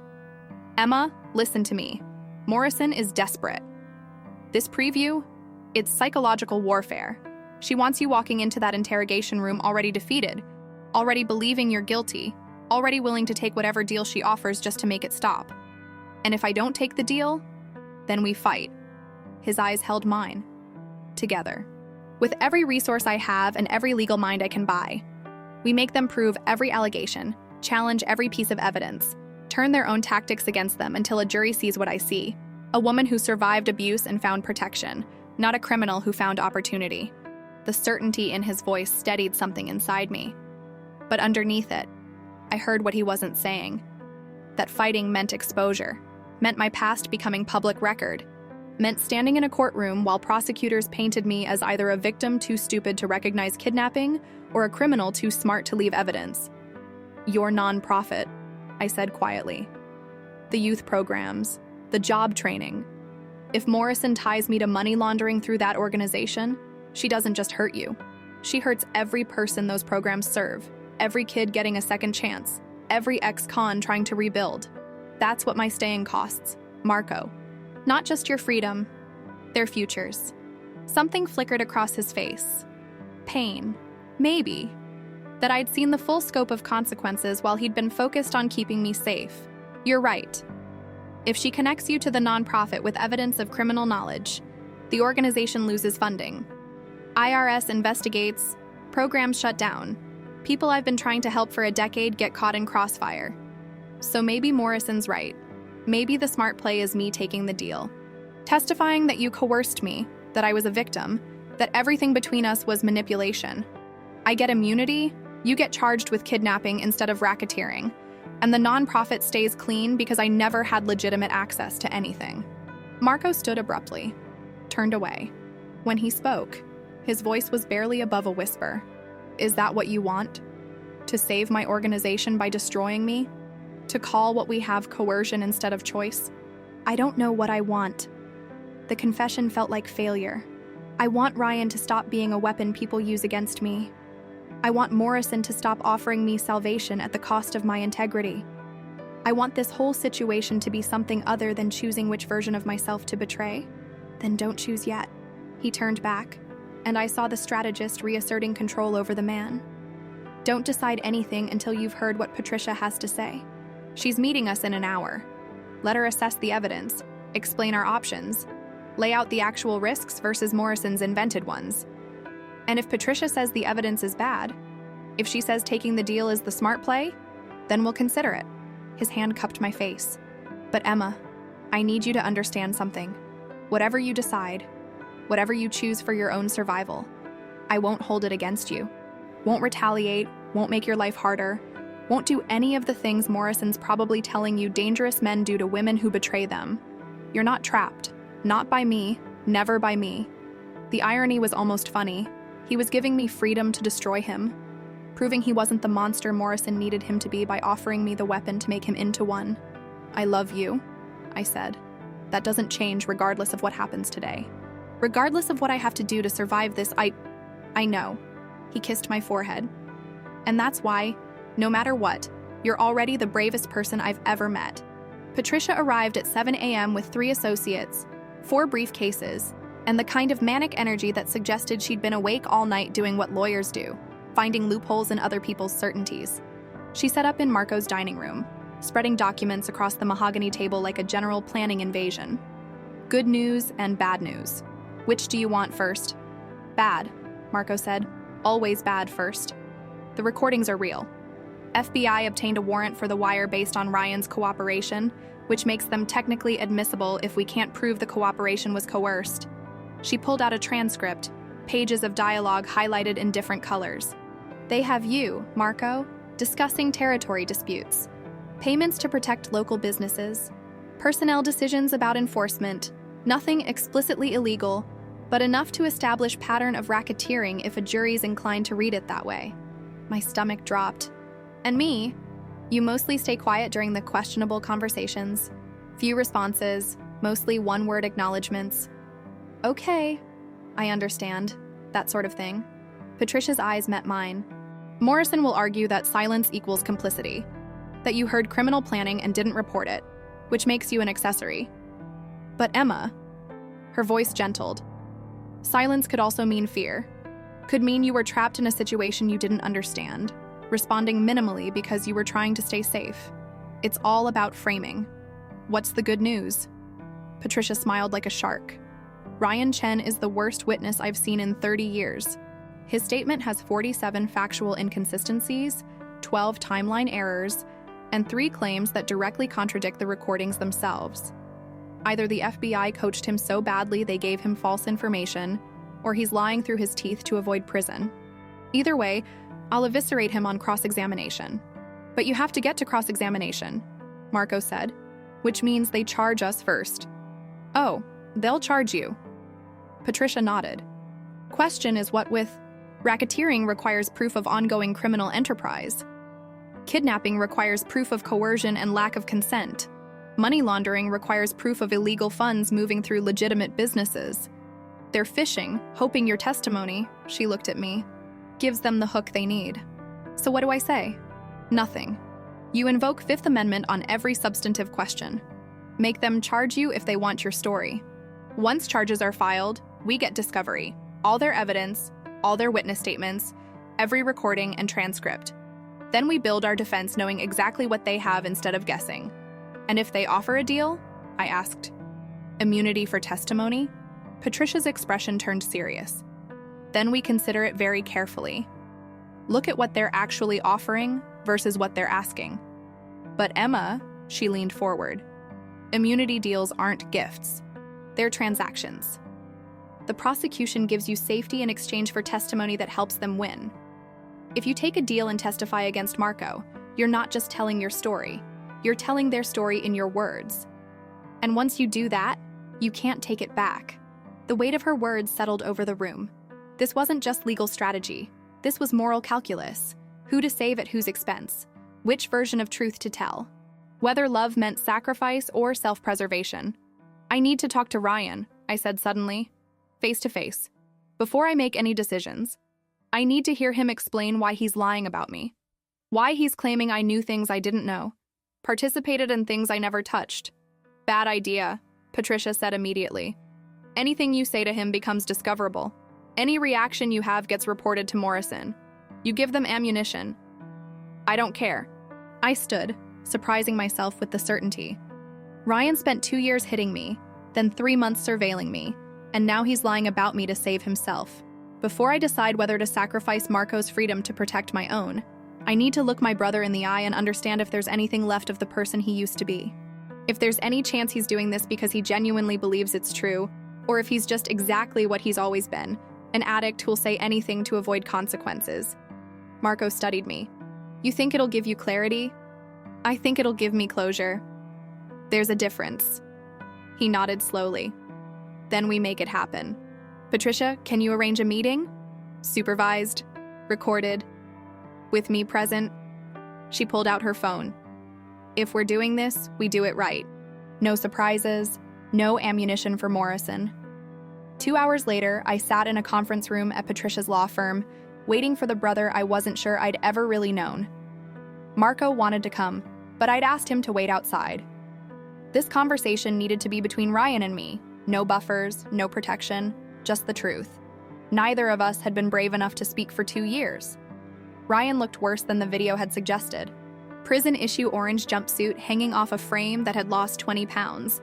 It didn't have to lose. Hollow cheeks, yellowed eyes, hands that trembled even clasped on the table.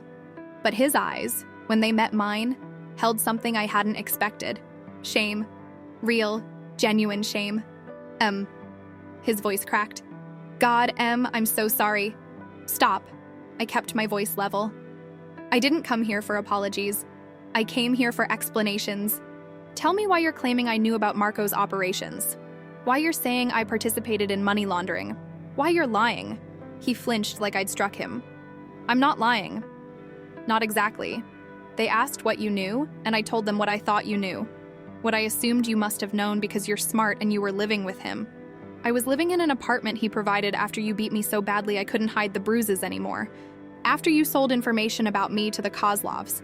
After you planted FBI surveillance in our home without telling me. I leaned forward. You don't get to rewrite history, Ryan. You don't get to turn my survival into complicity just because it's convenient for your testimony. They said if I don't cooperate, I go to prison for 20 years. His eyes filled. 20 years. I'll be 46 when I get out. My life will be over. I had to give them something. So you gave them me, just like you gave me to the Kozlovs, just like you've given me to every person who'd pay you for access. I'm not your sister anymore, Ryan. I'm just currency you trade when you need something. The tears spilled over. That's not fair. I love you. Love? I laughed, the sound harsh even to my own ears. You beat me, stole from me, surveilled me for 3 months while pretending to be in crisis so I'd keep answering your calls. Now you're testifying that I'm a criminal to save yourself from consequences you earned. That's not love, Ryan. That's not even affection. That's parasitism dressed in family obligation. He stared at the table, shoulders shaking. When he finally looked up, something in his face had changed. Hardened. The shame replaced by something uglier, resentment maybe, or entitlement. You know what your problem is, Em? You think you're better than me. Think because you didn't use drugs, didn't get arrested, didn't fall apart after mom and dad died. That makes you morally superior. But you're sleeping with a mobster, living in his house, spending his money, looking the other way while he runs criminal operations. At least I'm honest about being a mess. You're just a mess with better PR. The words should have hurt. Should have triggered the same self-doubt Morrison had been cultivating. Instead, they clarified something I'd been circling since Marco first asked who hurt me. You're right, I said quietly. I'm not better than you. I'm just done drowning with you. Done making your addiction my responsibility. Done sacrificing my safety for your comfort. You want to know the difference between Marco and you? He asked what I needed. You only ever told me what you deserved. And Ryan, I stood, signaling Patricia that we were finished. I'm done giving you things you never earned and wouldn't protect if you had them. Wait. He reached across the table. Patricia moved to intervene, but I held up a hand. Goodbye, Ryan. I hope treatment works this time. Hope you find whatever it is you need to become someone other than this. But I won't be there to see it, because loving you nearly killed me, and I'm choosing to live instead. I walked out without looking back. Heard him calling my name, heard his chair scraping as he tried to stand, heard Patricia's firm voice telling him to sit down. But I was done turning around for people who only wanted me when they needed something. Marco was waiting in the hallway, reading something on his phone. He looked up when I emerged, and whatever he saw in my face made him pocket the device and open his arms. I walked into them and let myself feel it. The relief of choosing myself, the grief of letting Ryan go, the freedom that came with finally drawing boundaries that actually held. How do you feel? Marco asked against my hair. Like I just cut off a limb to save my life. I pulled back to look at him. And like it was the right choice even though it hurts. That's growth. His thumb caught a tear I hadn't realized had fallen. Painful, necessary growth. Patricia joined us. Expression carefully neutral. That went about as well as could be expected. Ryan's credibility just got even worse. I have him on recording claiming you're a mess with good PR, while simultaneously insisting you're a criminal mastermind helping launder money. Can't be both. She smiled grimly. Morrison's case is falling apart. She just doesn't know it yet. So what happens now? Now we go to the FBI interview. You invoke your rights. They get frustrated and either charge you or release you. If they charge, we go to trial and I do what I do best. Her eyes glinted.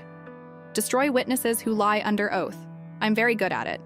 The FBI field office looked exactly like every police procedural had taught me to expect. Institutional beige, fluorescent lighting, that particular smell of burnt coffee and recycled air. Morrison met us in the lobby with 2 other agents and an expression that said she knew something we didn't. Missy Chen, Mr. Santini, Missy Blackwell. She gestured toward the elevators. We have a lot to discuss. The interrogation room was smaller than I'd expected. Metal table, uncomfortable chairs, mirror that was obviously two-way glass. Morrison sat across from me with a file folder thick enough to represent 3 months of surveillance. Patricia positioned herself between us like a shield. Let's start simple, Morrison said, opening the folder. Ms. Chen, how long have you known Marco Santini? My client invokes her Fifth Amendment right against self-incrimination, Patricia said smoothly. It's a simple question, with complex legal implications. Every question you ask potentially exposes my client to prosecution. She invokes. This went on for 40 minutes. Morrison asking increasingly specific questions about my relationship with Marco, my knowledge of his businesses, my awareness of criminal activity.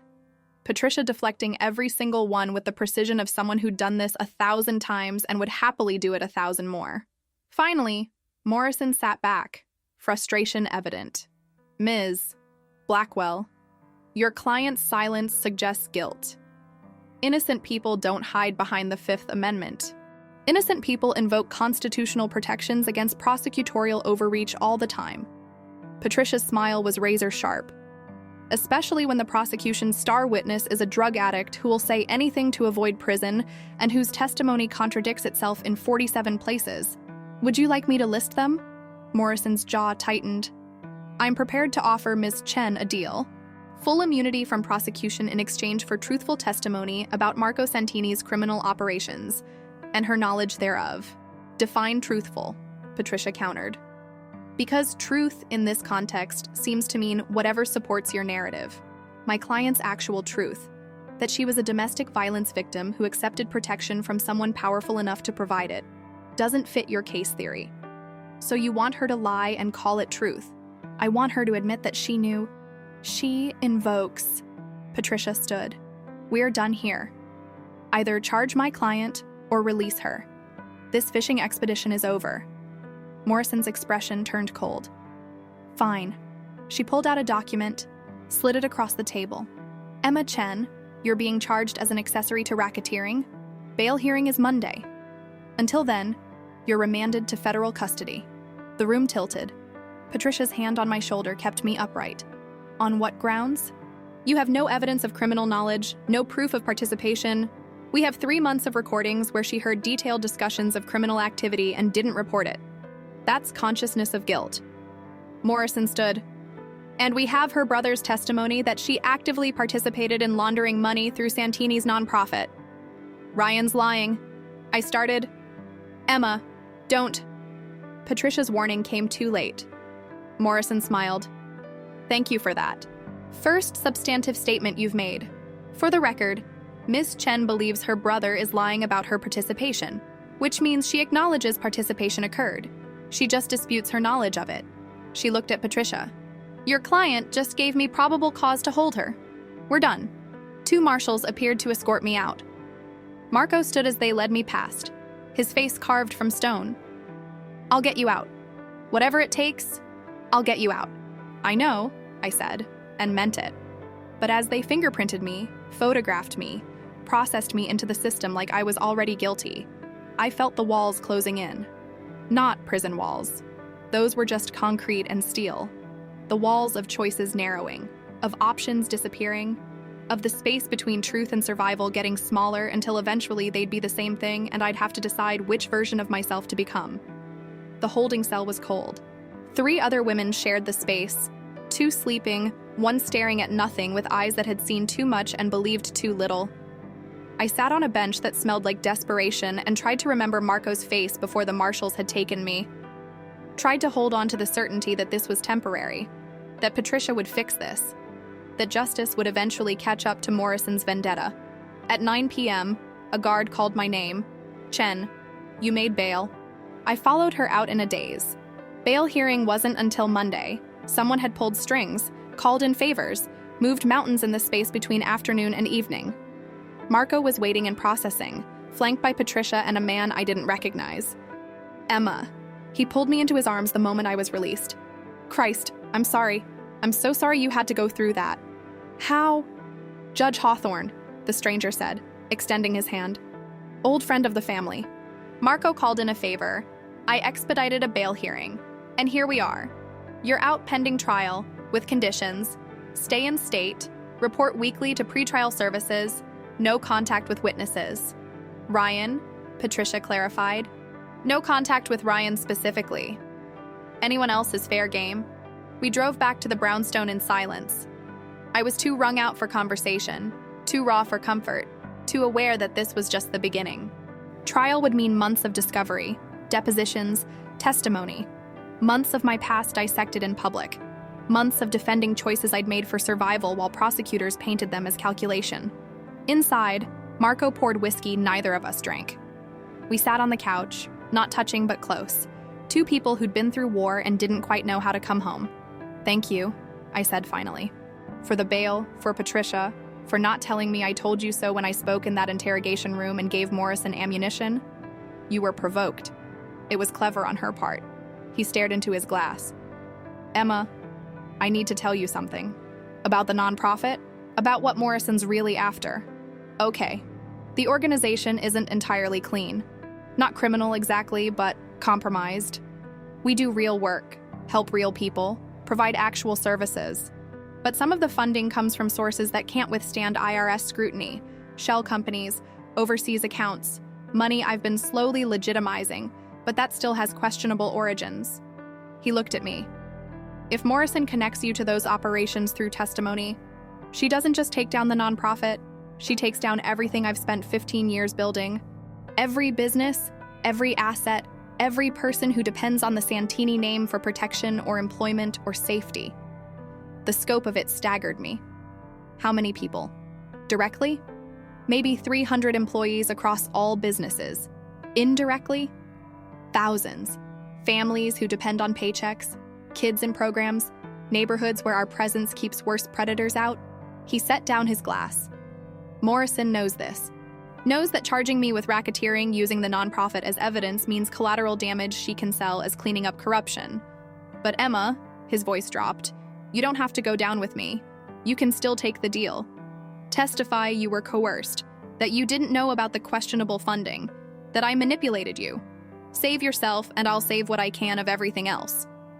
And if I don't, if I refuse the deal and fight beside you, then we risk losing everything. His eyes held mine, but we do it together, as partners, the way I promised we would. I thought about Ryan in that conference room, choosing himself over everyone else. Thought about Morrison offering me salvation at the cost of integrity. Thought about what love meant when loving someone required courage instead of just convenience. I'm not taking the deal, I said. Not because I'm a martyr, but because the truth matters. I didn't know about criminal operations, didn't participate in money laundering, didn't do any of the things Morrison needs me to have done, and I won't lie and say I did just because it's easier than fighting. Marco's hand found mine. You understand what you're choosing.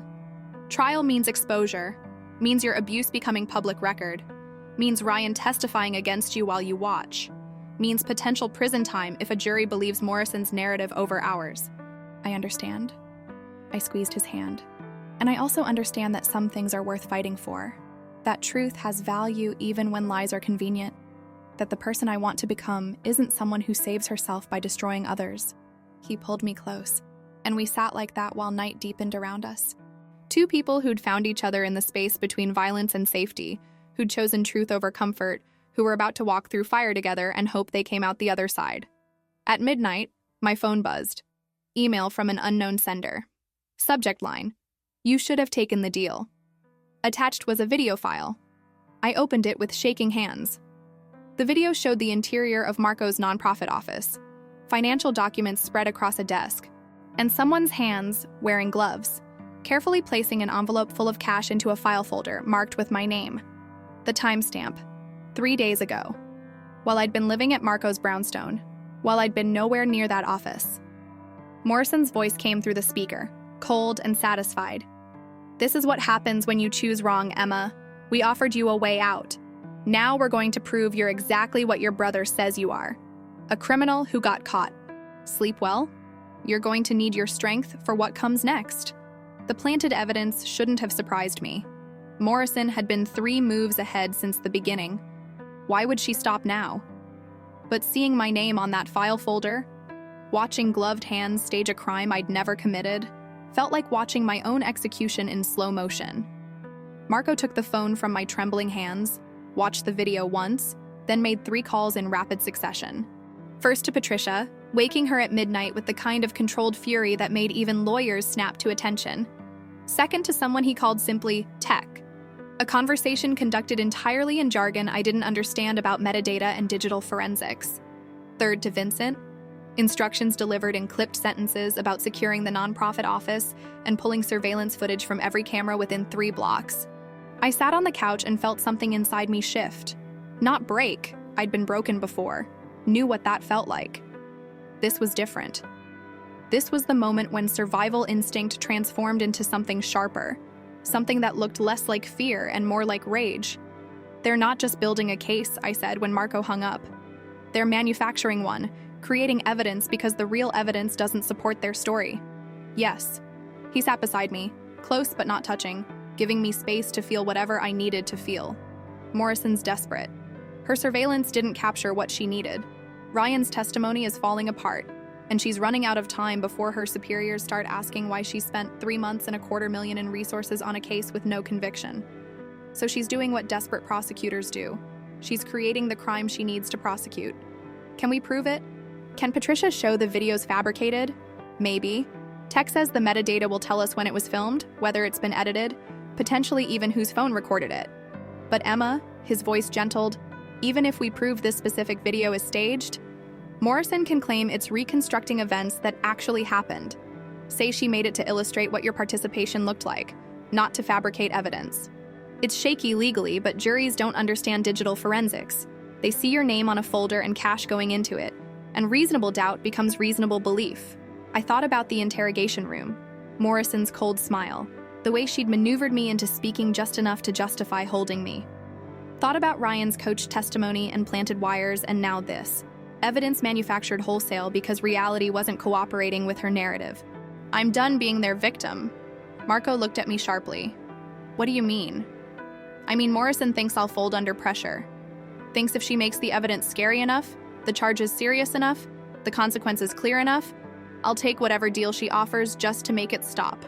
I stood, pacing the living room with energy that had nowhere to go. But she's wrong. I didn't survive Ryan's fists by folding. Didn't survive 2 years of abuse by being easy to break. And I won't survive this by becoming the person she needs me to be. Emma, no. Listen. I turned to face him. Morrison made a mistake. She assumed I'm like everyone else she prosecutes. People who panic when cornered, who will trade anything for safety, who will burn others to keep themselves warm. But Marco, I've already been burned, been beaten, betrayed, surveilled, arrested, and now framed. There's nothing left she can threaten me with that's worse than what I've already survived. Understanding dawned in his eyes. Not hope, something more dangerous. Recognition of someone who'd been pushed past fear into that territory, where consequence stopped mattering because the alternative was living as something you couldn't recognize in the mirror. You want to fight? He said slowly. Not just defend, actually fight. I want to destroy her case so completely that she becomes the cautionary tale instead of me. I sat back down, close enough now that our knees touched. You said you'd teach me to think strategically, that you'd help me become dangerous instead of just defended. So teach me. What would you do if you were me right now? He studied me for a long moment, and I saw the war happening behind his eyes. The part of him that wanted to protect me from his world versus the part that respected me enough to let me enter it fully. Finally, he nodded. If I were you, I'd stop playing defense and start gathering ammunition. Morrison's corrupt. Planting evidence proves that. So we document everything. Every conversation, every meeting, every piece of evidence she manufactures. We build a counter case showing prosecutorial misconduct so egregious it doesn't just get your charges dismissed. It gets her disbarred and possibly prosecuted herself. How? We start with the wire. Show that Ryan planted it under coercion, which makes everything captured inadmissible. Then we prove this video was staged by analyzing metadata, pulling surveillance from the nonprofit office that shows no one entered when the timestamp claims, demonstrating its reconstruction at best and fabrication at worst. He leaned forward, intensity building. Then we go after Ryan's testimony, show his 47 inconsistencies aren't mistakes, they're evidence of coaching. Force Morrison to produce every conversation she had with him, every deal she offered, every threat she made. We turn her own tactics into evidence of abuse of power. And me?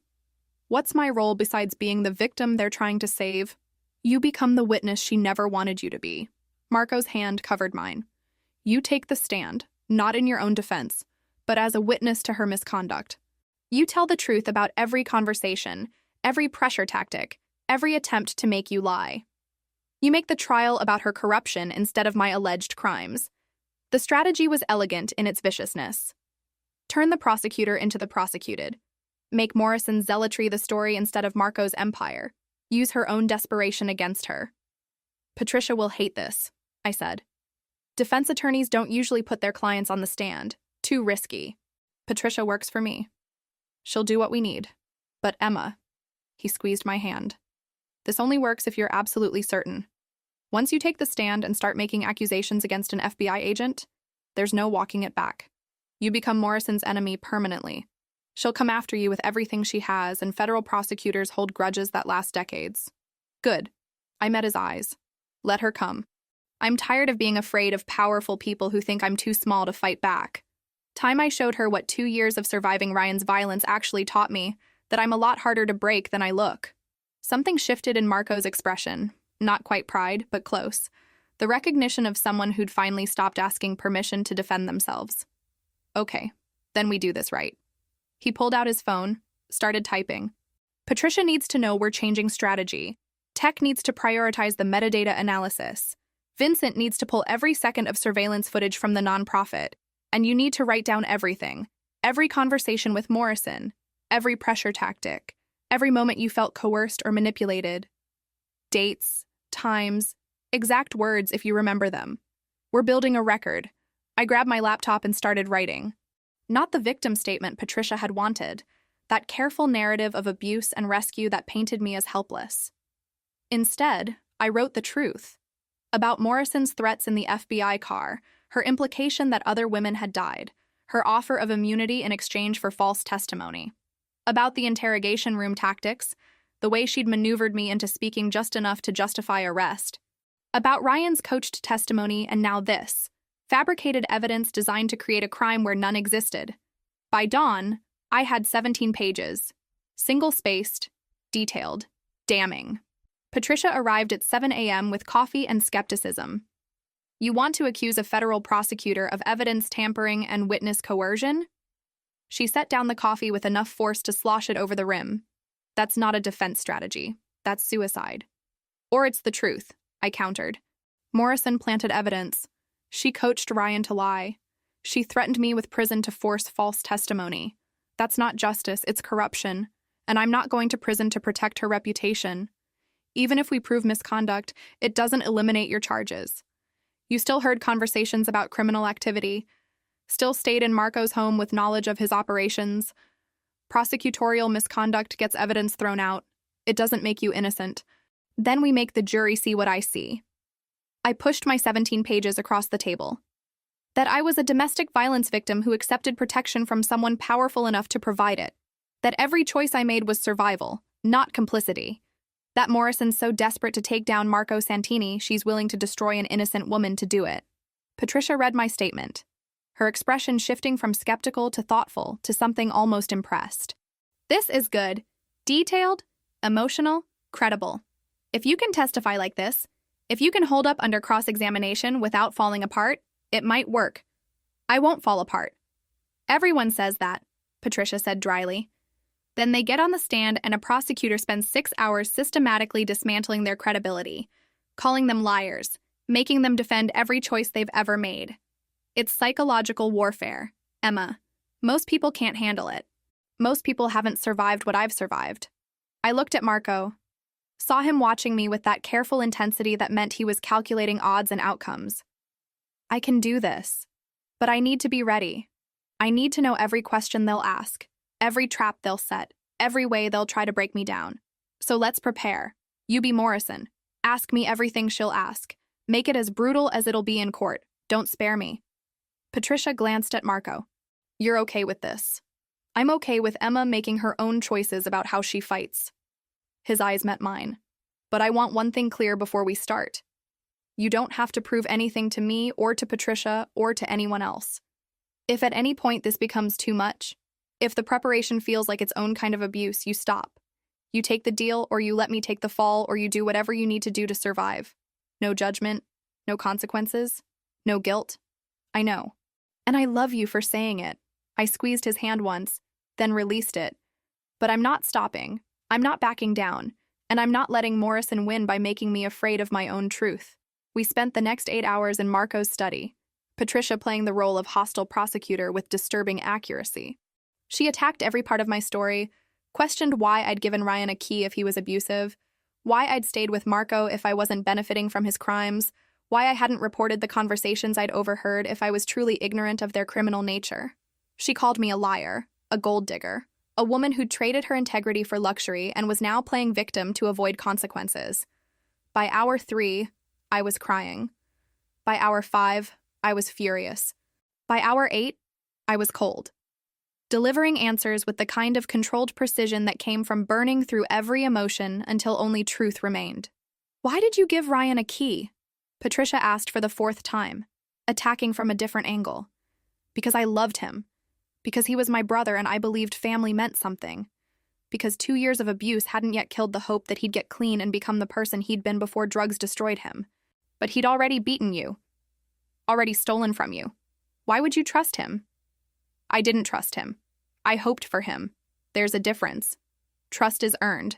Hope is the thing you cling to when everything else is gone. I gave him that key because giving up on him meant admitting our parents died for nothing, that the family they built and loved and sacrificed for had ended the night their car hit that guardrail. So yes, I gave him the key. And yes, he betrayed me. And yes, that makes me naive or stupid or whatever else you want to call it. But it doesn't make me a criminal. Patricia sat back, something shifting in her expression. Better. That's the answer juries will believe. Honest, emotional, but not defensive. You own the choice and explain the context without justifying or apologizing. We kept going. Question after question, attack after attack, until I could recite my story in my sleep and respond to hostile framing without flinching. Until the truth became armor instead of vulnerability. At 9 p.m., Patricia finally called it. You're ready. Not perfect. No one's perfect on the stand, but ready enough. If you can testify like this in court, Morrison's case falls apart. Her misconduct becomes the story, and reasonable doubt becomes reasonable certainty that you're exactly what you claim to be, a victim who survived. When's the trial? 6 weeks. Gives us time to depose Ryan, challenge the wire's admissibility, analyze the video metadata, and build our misconduct case. She packed up her files. Emma, one last thing. Once you take the stand and start accusing Morrison of corruption, your life changes permanently. You can't take it back. Can't apologize your way out of it. You'll have made an enemy of the FBI, and that's not something that just goes away. I know. I looked at Marco.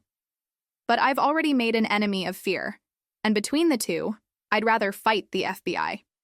After Patricia left, Marco and I sat in the study surrounded by legal documents and trial prep notes and the weight of what was coming. He'd been quiet through most of the preparation, letting Patricia lead, but now he pulled me close and I felt him shaking slightly. What's wrong? Nothing. Everything. He pressed his face into my hair. I'm watching you become exactly what I said you'd become. Someone dangerous. Someone who can't be made a victim again. And I'm proud and terrified in equal measure. Why terrified? Because dangerous people attract danger. Because taking on Morrison means painting a target on your back that'll never fully disappear. Because I brought you into this world and now you're choosing to stay in it, and I'm not sure if that makes me your savior or your destroyer. I pulled back to look at him. You're neither. You're my partner. The person who asked what I needed instead of telling me what to do. And this, I gestured at the legal documents, this is what I need. To fight. To prove I'm not the helpless victim Morrison needs me to be. To become someone who can stand beside you instead of behind you. Emma. I love you. And that means letting you see me become this. Become someone who fights back instead of just enduring. Become dangerous instead of just defended. Trust that I know what I'm choosing and respect me enough to let me choose it. He nodded, kissed me with a gentleness that belied the violence we were preparing for. Then we do this together. We destroy Morrison's case, prove her misconduct, and come out the other side as partners who survived their own trial by fire. Together, I agreed. The next 6 weeks were a blur of depositions and discovery and legal maneuvering.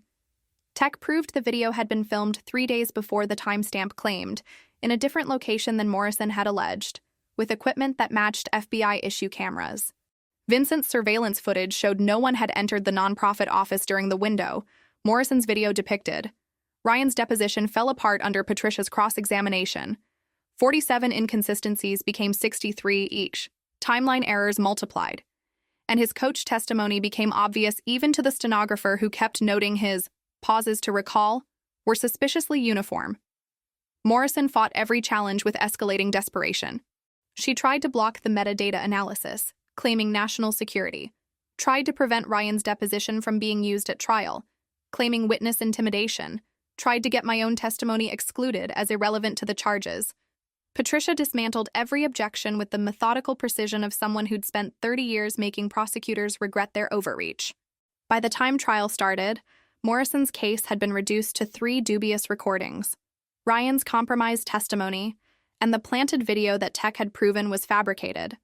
Not enough to convict beyond reasonable doubt, but enough that we still had to fight. I took the stand on day 4. Walked past the jury box where 12 strangers would decide my future. Past Marco sitting beside Patricia with a face carved from stone. Past Morrison, who watched me with eyes that promised retribution if I dared tell the truth she'd spent 3 months trying to bury. I swore to tell the truth. The whole truth. Nothing but the truth. And then I did. I told them about Ryan's abuse. About Marco asking who hurt me. About choosing protection because the alternative was dying slowly in an apartment where my own brother's fists were the primary threat. I told them about Morrison's threats in the FBI car, her implications that other women had died, her offers of immunity in exchange for false testimony. I told them about the interrogation room tactics, the manufactured video, the coach testimony. I told them the truth. Morrison's cross-examination was brutal. 6 hours of attacks on my credibility, my choices, my character. She called me a liar who'd invented abuse to justify criminal behavior. Called me a gold digger who'd traded integrity for luxury. Called me a woman scorned trying to destroy a prosecutor for doing her job. I answered every question with the same controlled precision Patricia had drilled into me. Owned my choices without apologizing for them. Explained my context without justifying my naivete. Made Morrison work for every inch of ground while undermining her own credibility with each increasingly desperate attack. On day 6, the jury deliberated for 4 hours. When they came back, the forewoman stood and delivered a verdict that changed everything. Not guilty on all counts. The courtroom erupted. Morrison's face went white. Marco's hand found mine and squeezed tight enough to hurt. Patricia smiled like she'd just won the Super Bowl.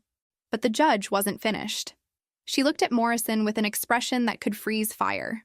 Agent Morrison, based on evidence presented at this trial, including fabricated videos, coached testimony, and coercive interrogation tactics, I'm recommending the Justice Department open an investigation into your conduct. You're suspended from duty pending review. Court is adjourned. I walked out of that courthouse a free woman, not just legally, fundamentally, free from fear, from Morrison's threats, from the weight of choices I'd made for survival being weaponized as evidence of guilt. Marco pulled me into his arms outside the courthouse, and I felt him shaking. It's over. God, Emma. It's over. No, I said against his chest. It's beginning. 3 months after the verdict. I stood in the office that used to terrify me, Marco's penthouse on the 63rd floor, and felt nothing but possibility. The city spread below like a promise. Lights flickering on as dusk transformed Boston into something magical, something that felt, for the first time in my life, like home. I wasn't cleaning anymore. Hadn't touched a mop or vacuum since the trial ended, and Marco had offered me something I'd never expected, a real job with his nonprofit, working directly with women transitioning out of domestic violence situations. Women who looked at me and saw not a victim, but a survivor. Someone who'd walked through fire and came out forged into something stronger. The work was harder than cleaning ever was. Required me to hold space for other people's trauma while managing my own. Required me to believe in redemption I wasn't sure I had faith in yet. But every woman I helped find housing, every mother I connected with job training, every scared girl I reminded that violence wasn't love. Each one felt like reclaiming a piece of myself I'd lost somewhere between Ryan's first punch and Marco's first question. Who hit you? Those 3 words had changed everything. Had turned me from invisible to seen, from victim to survivor, from someone who endured to someone who fought back. The office door opened behind me. I didn't need to turn around to know it was Marco. I'd learned the sound of his footsteps, the particular way he moved through space like he owned it, but never needed to prove it. He came up behind me, arms sliding around my waist, chin resting on my shoulder. "You're thinking too loud," he murmured against my ear. I can hear it from down the hall. Just reflecting. I leaned back into him, letting his warmth steady me. 3 months ago, I was on trial for crimes I didn't commit. Now I'm helping other women escape the situations that almost killed me. It's surreal. It's justice. The real kind, not the legal kind. He turned me to face him, hands framing my face with that careful gentleness that still surprised me sometimes. You took your pain and transformed it into purpose. That's not surreal, it's remarkable. I studied his face in the dying light. The silver at his temples had spread slightly, stress from the trial leaving its mark. But his eyes were softer now, less guarded. like he'd finally accepted that letting me in wouldn't destroy him. That love could be safety instead of weakness. Morrison got fired, I said. Wasn't a question. We'd both been following the Justice Department's investigation into her conduct. But saying it out loud made it real in a way reading headlines hadn't. Disbarred too. And facing charges of evidence tampering and witness intimidation. Marco's satisfaction was evident but controlled. Turns out we weren't her first victims. They found 6 other cases where she'd manufactured evidence or coerced testimony. Women she'd painted as criminals when they were actually witnesses she couldn't break.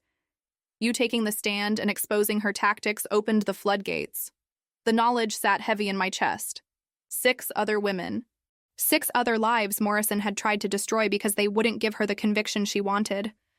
I'd saved myself by fighting back, but I'd also saved them. Given them ammunition to reopen cases, challenge convictions, reclaim lives Morrison had stolen. Have you heard from any of them? The other women. 3 so far. Wanting to thank you. Wanting to know how you found the courage to take on the FBI. Marco smiled slightly. I told them you didn't find courage. You just ran out of fear.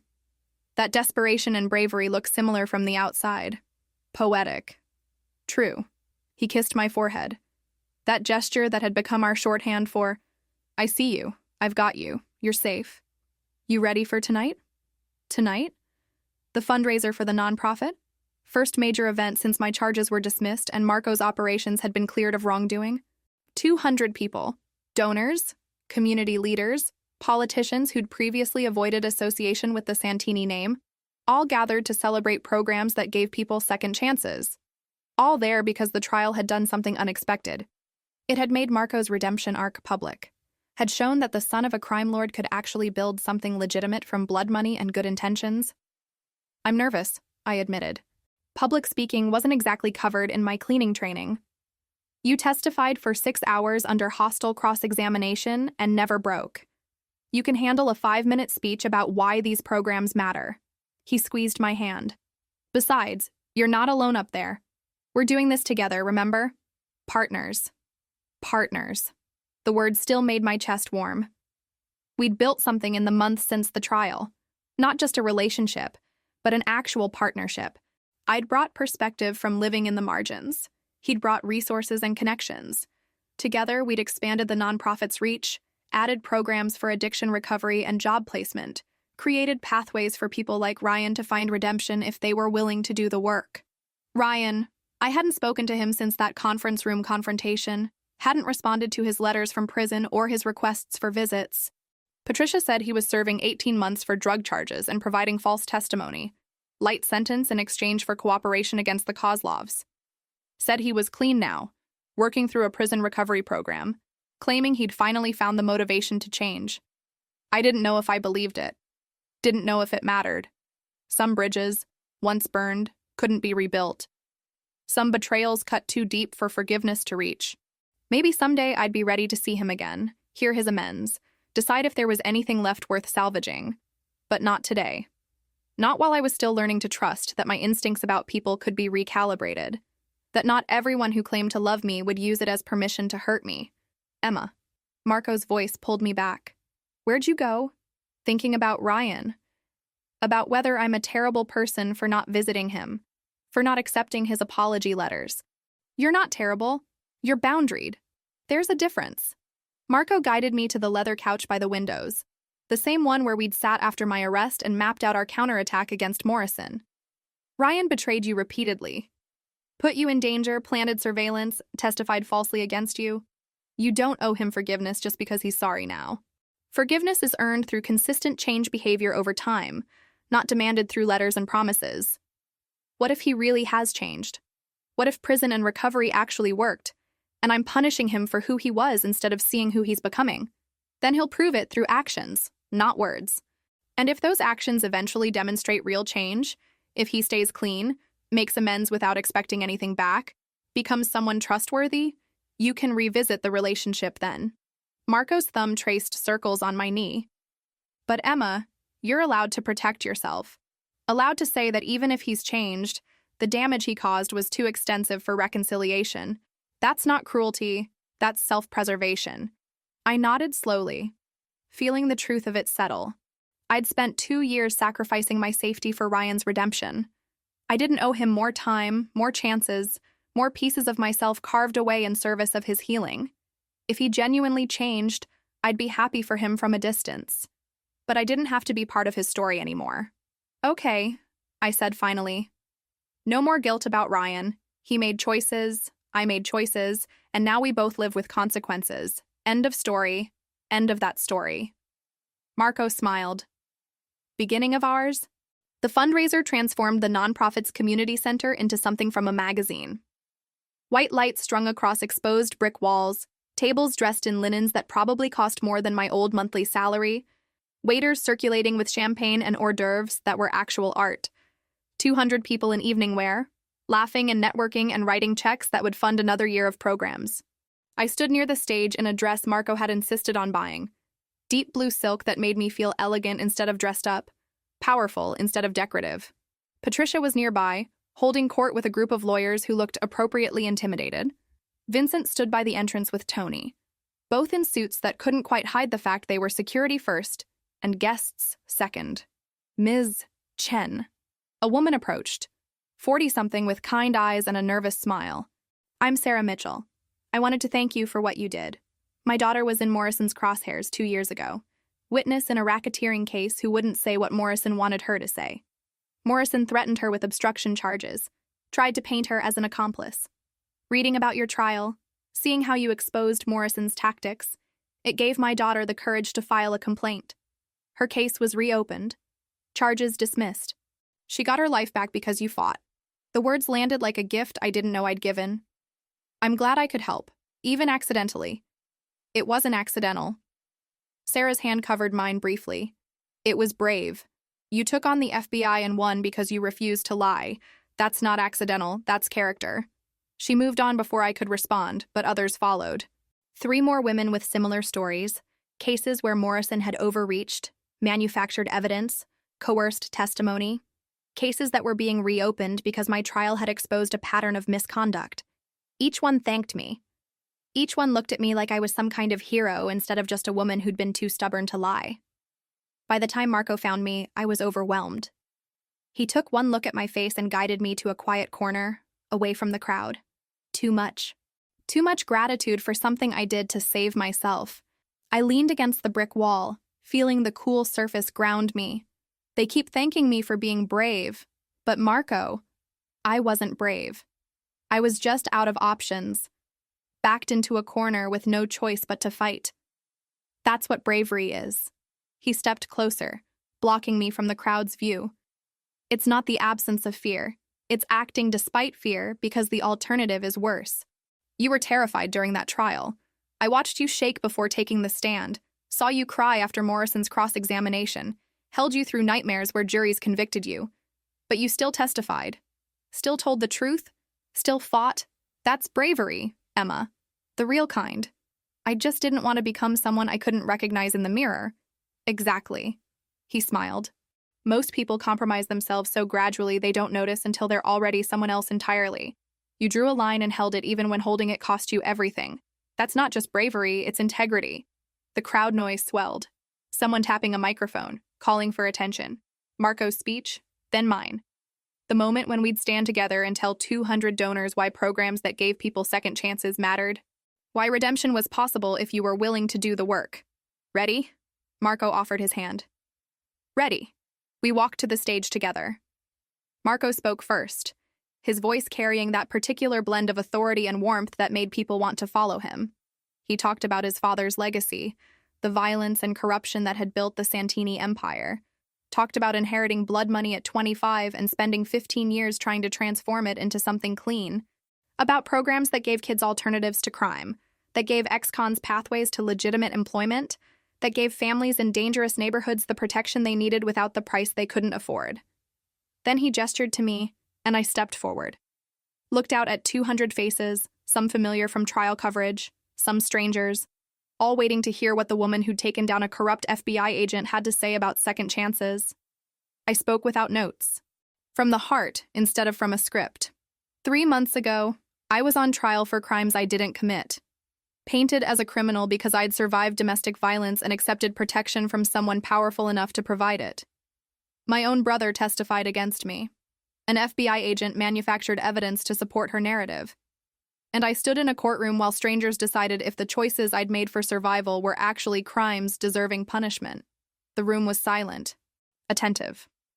I'm standing here tonight because I fought back, because I refused to let someone else's version of my story become the truth, because I had resources, legal representation, support, people who believed me, that most women in my situation don't have. And that's why these programs matter.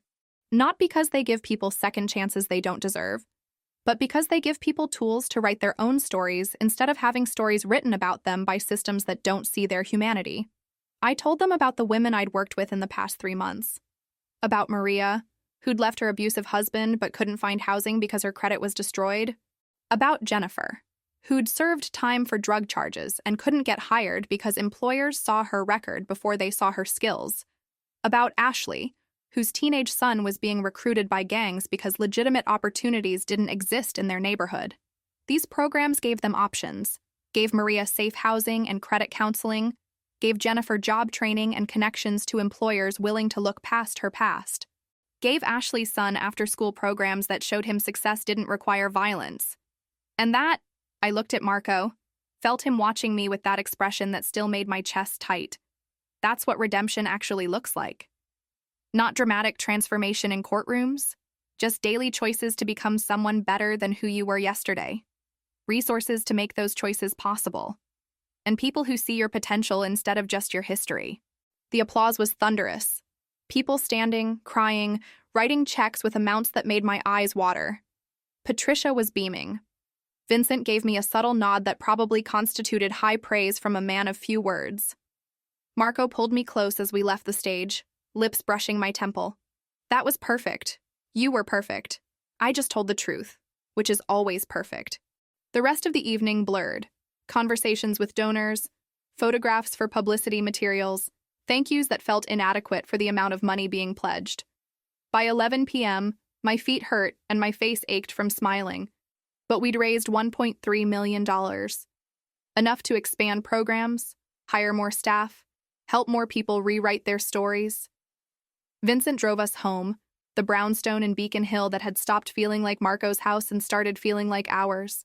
We climbed the steps in comfortable silence, his hand on my lower back, my head on his shoulder, two people who'd survived their trial by fire and come out forged into something stronger than they'd been alone. Inside, Marco poured wine we were both too tired to drink. We sat on the couch in the dark, city lights glowing through windows, holding hands like teenagers who'd just discovered the revolutionary concept of being seen by someone who mattered. "I have something for you," Marco said eventually.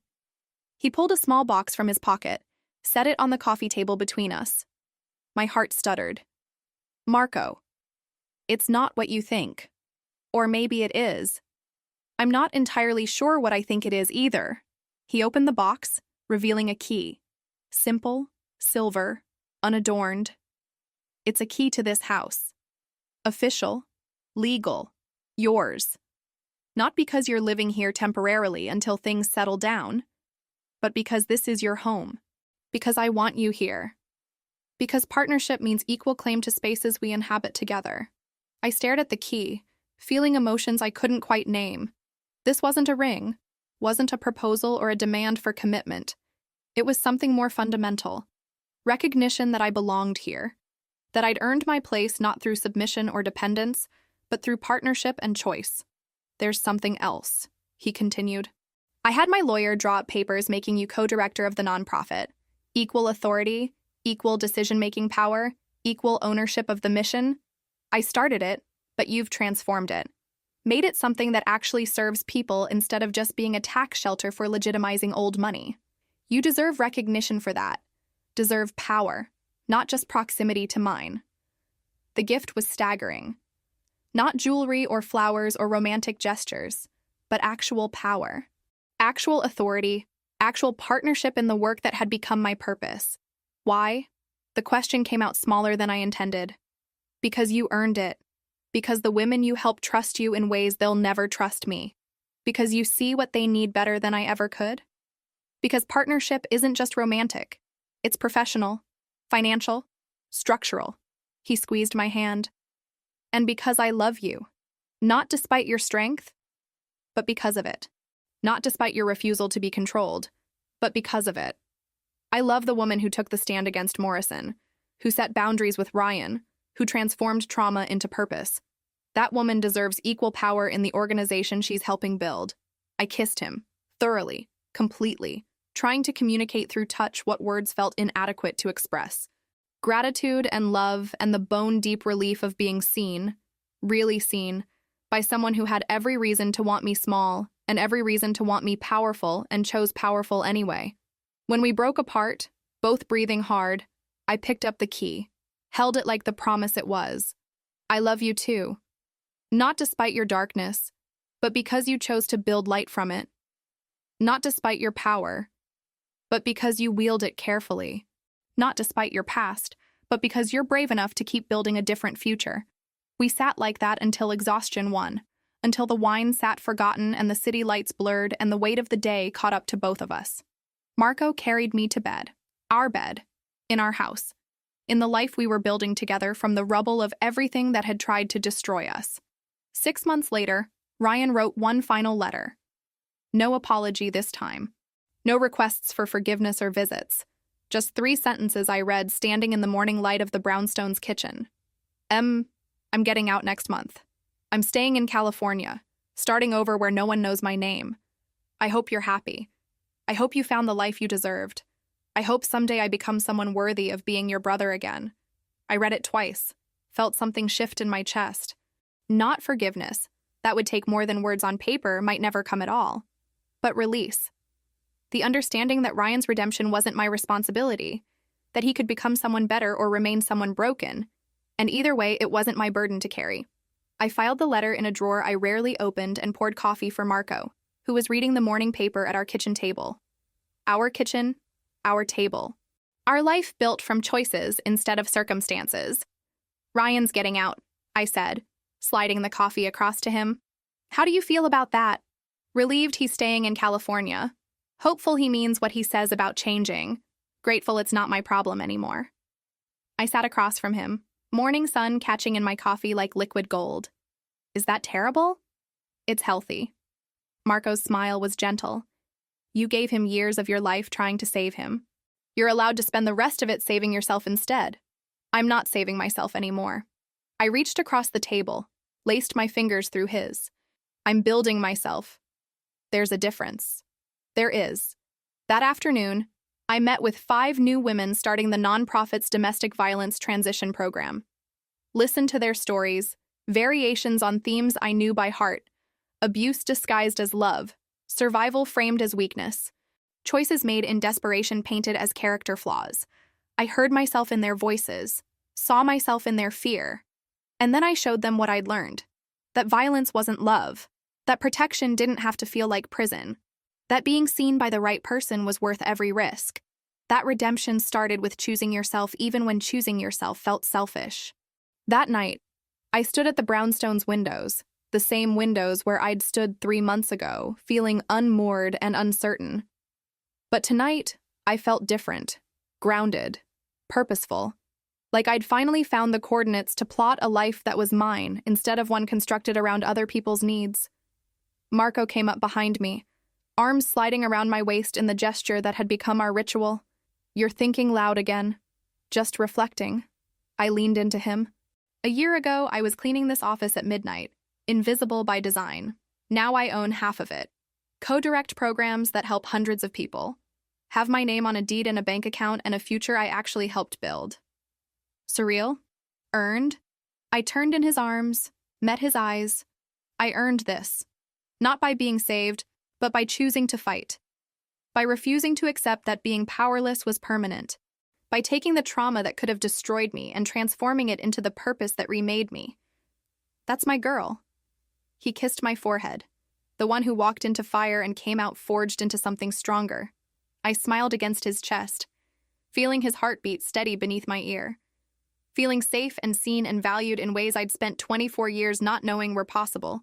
Feeling like I'd finally found home. Not in a place or a person, but in the version of myself I'd become through surviving everything that tried to break me. Marco? Yeah, thank you. For asking who hit me.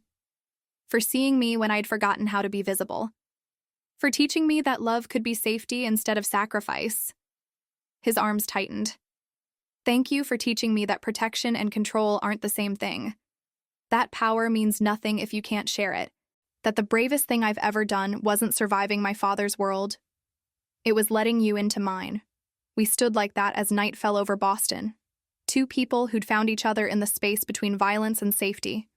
Who'd chosen truth over convenience. Who'd walked through fire together and emerged not unscathed, but transformed. The city glowed below, lights flickering on as evening transformed familiar spaces into something magical. Somewhere in those lights, women were surviving what I'd survived, making choices I'd made, learning, like I'd learned, that invisible was safe until it became suffocating. That being seen was terrifying until you found someone worth the risk. I hoped they found their Marco Santini, their person who asked the right question at the right moment, their catalyst for transformation, their proof that some powerful people wielded power gently, that some dangerous men were only dangerous to other dangerous men, that some love stories started with bruises and ended with keys. But more than that, I hoped they found themselves, found the courage to fight back, found the strength to set boundaries, found the wisdom to understand that survival sometimes required burning bridges that led backward. That redemption wasn't bestowed. It was built through daily choices to become better. That being saved was less important than learning to save yourself. I'd learned all of that in the year since Marco Santini asked who hit me. Learned it in interrogation rooms and courtrooms and conference rooms. Learned it through Ryan's betrayals and Morrison's manipulations and my own refusal to become smaller just because staying small felt safer. And now I stood in a brownstone I co-owned, beside a man I co-directed a non-profit with, living a life I'd co-created through choices instead of circumstances. Not perfect. We still argued about thermostats and whose turn it was to deal with Vincent when he got overprotective. Not easy. Trauma had echoes that showed up in nightmares and triggers and moments when fear overrode logic. But mine, authentically, completely mine. I love you, I said into the darkness. Simple words for complicated truth. I love you too. Marco's response. Equally simple, equally true. And in the space between those confessions and the life we were building from them, I finally understood what freedom actually meant.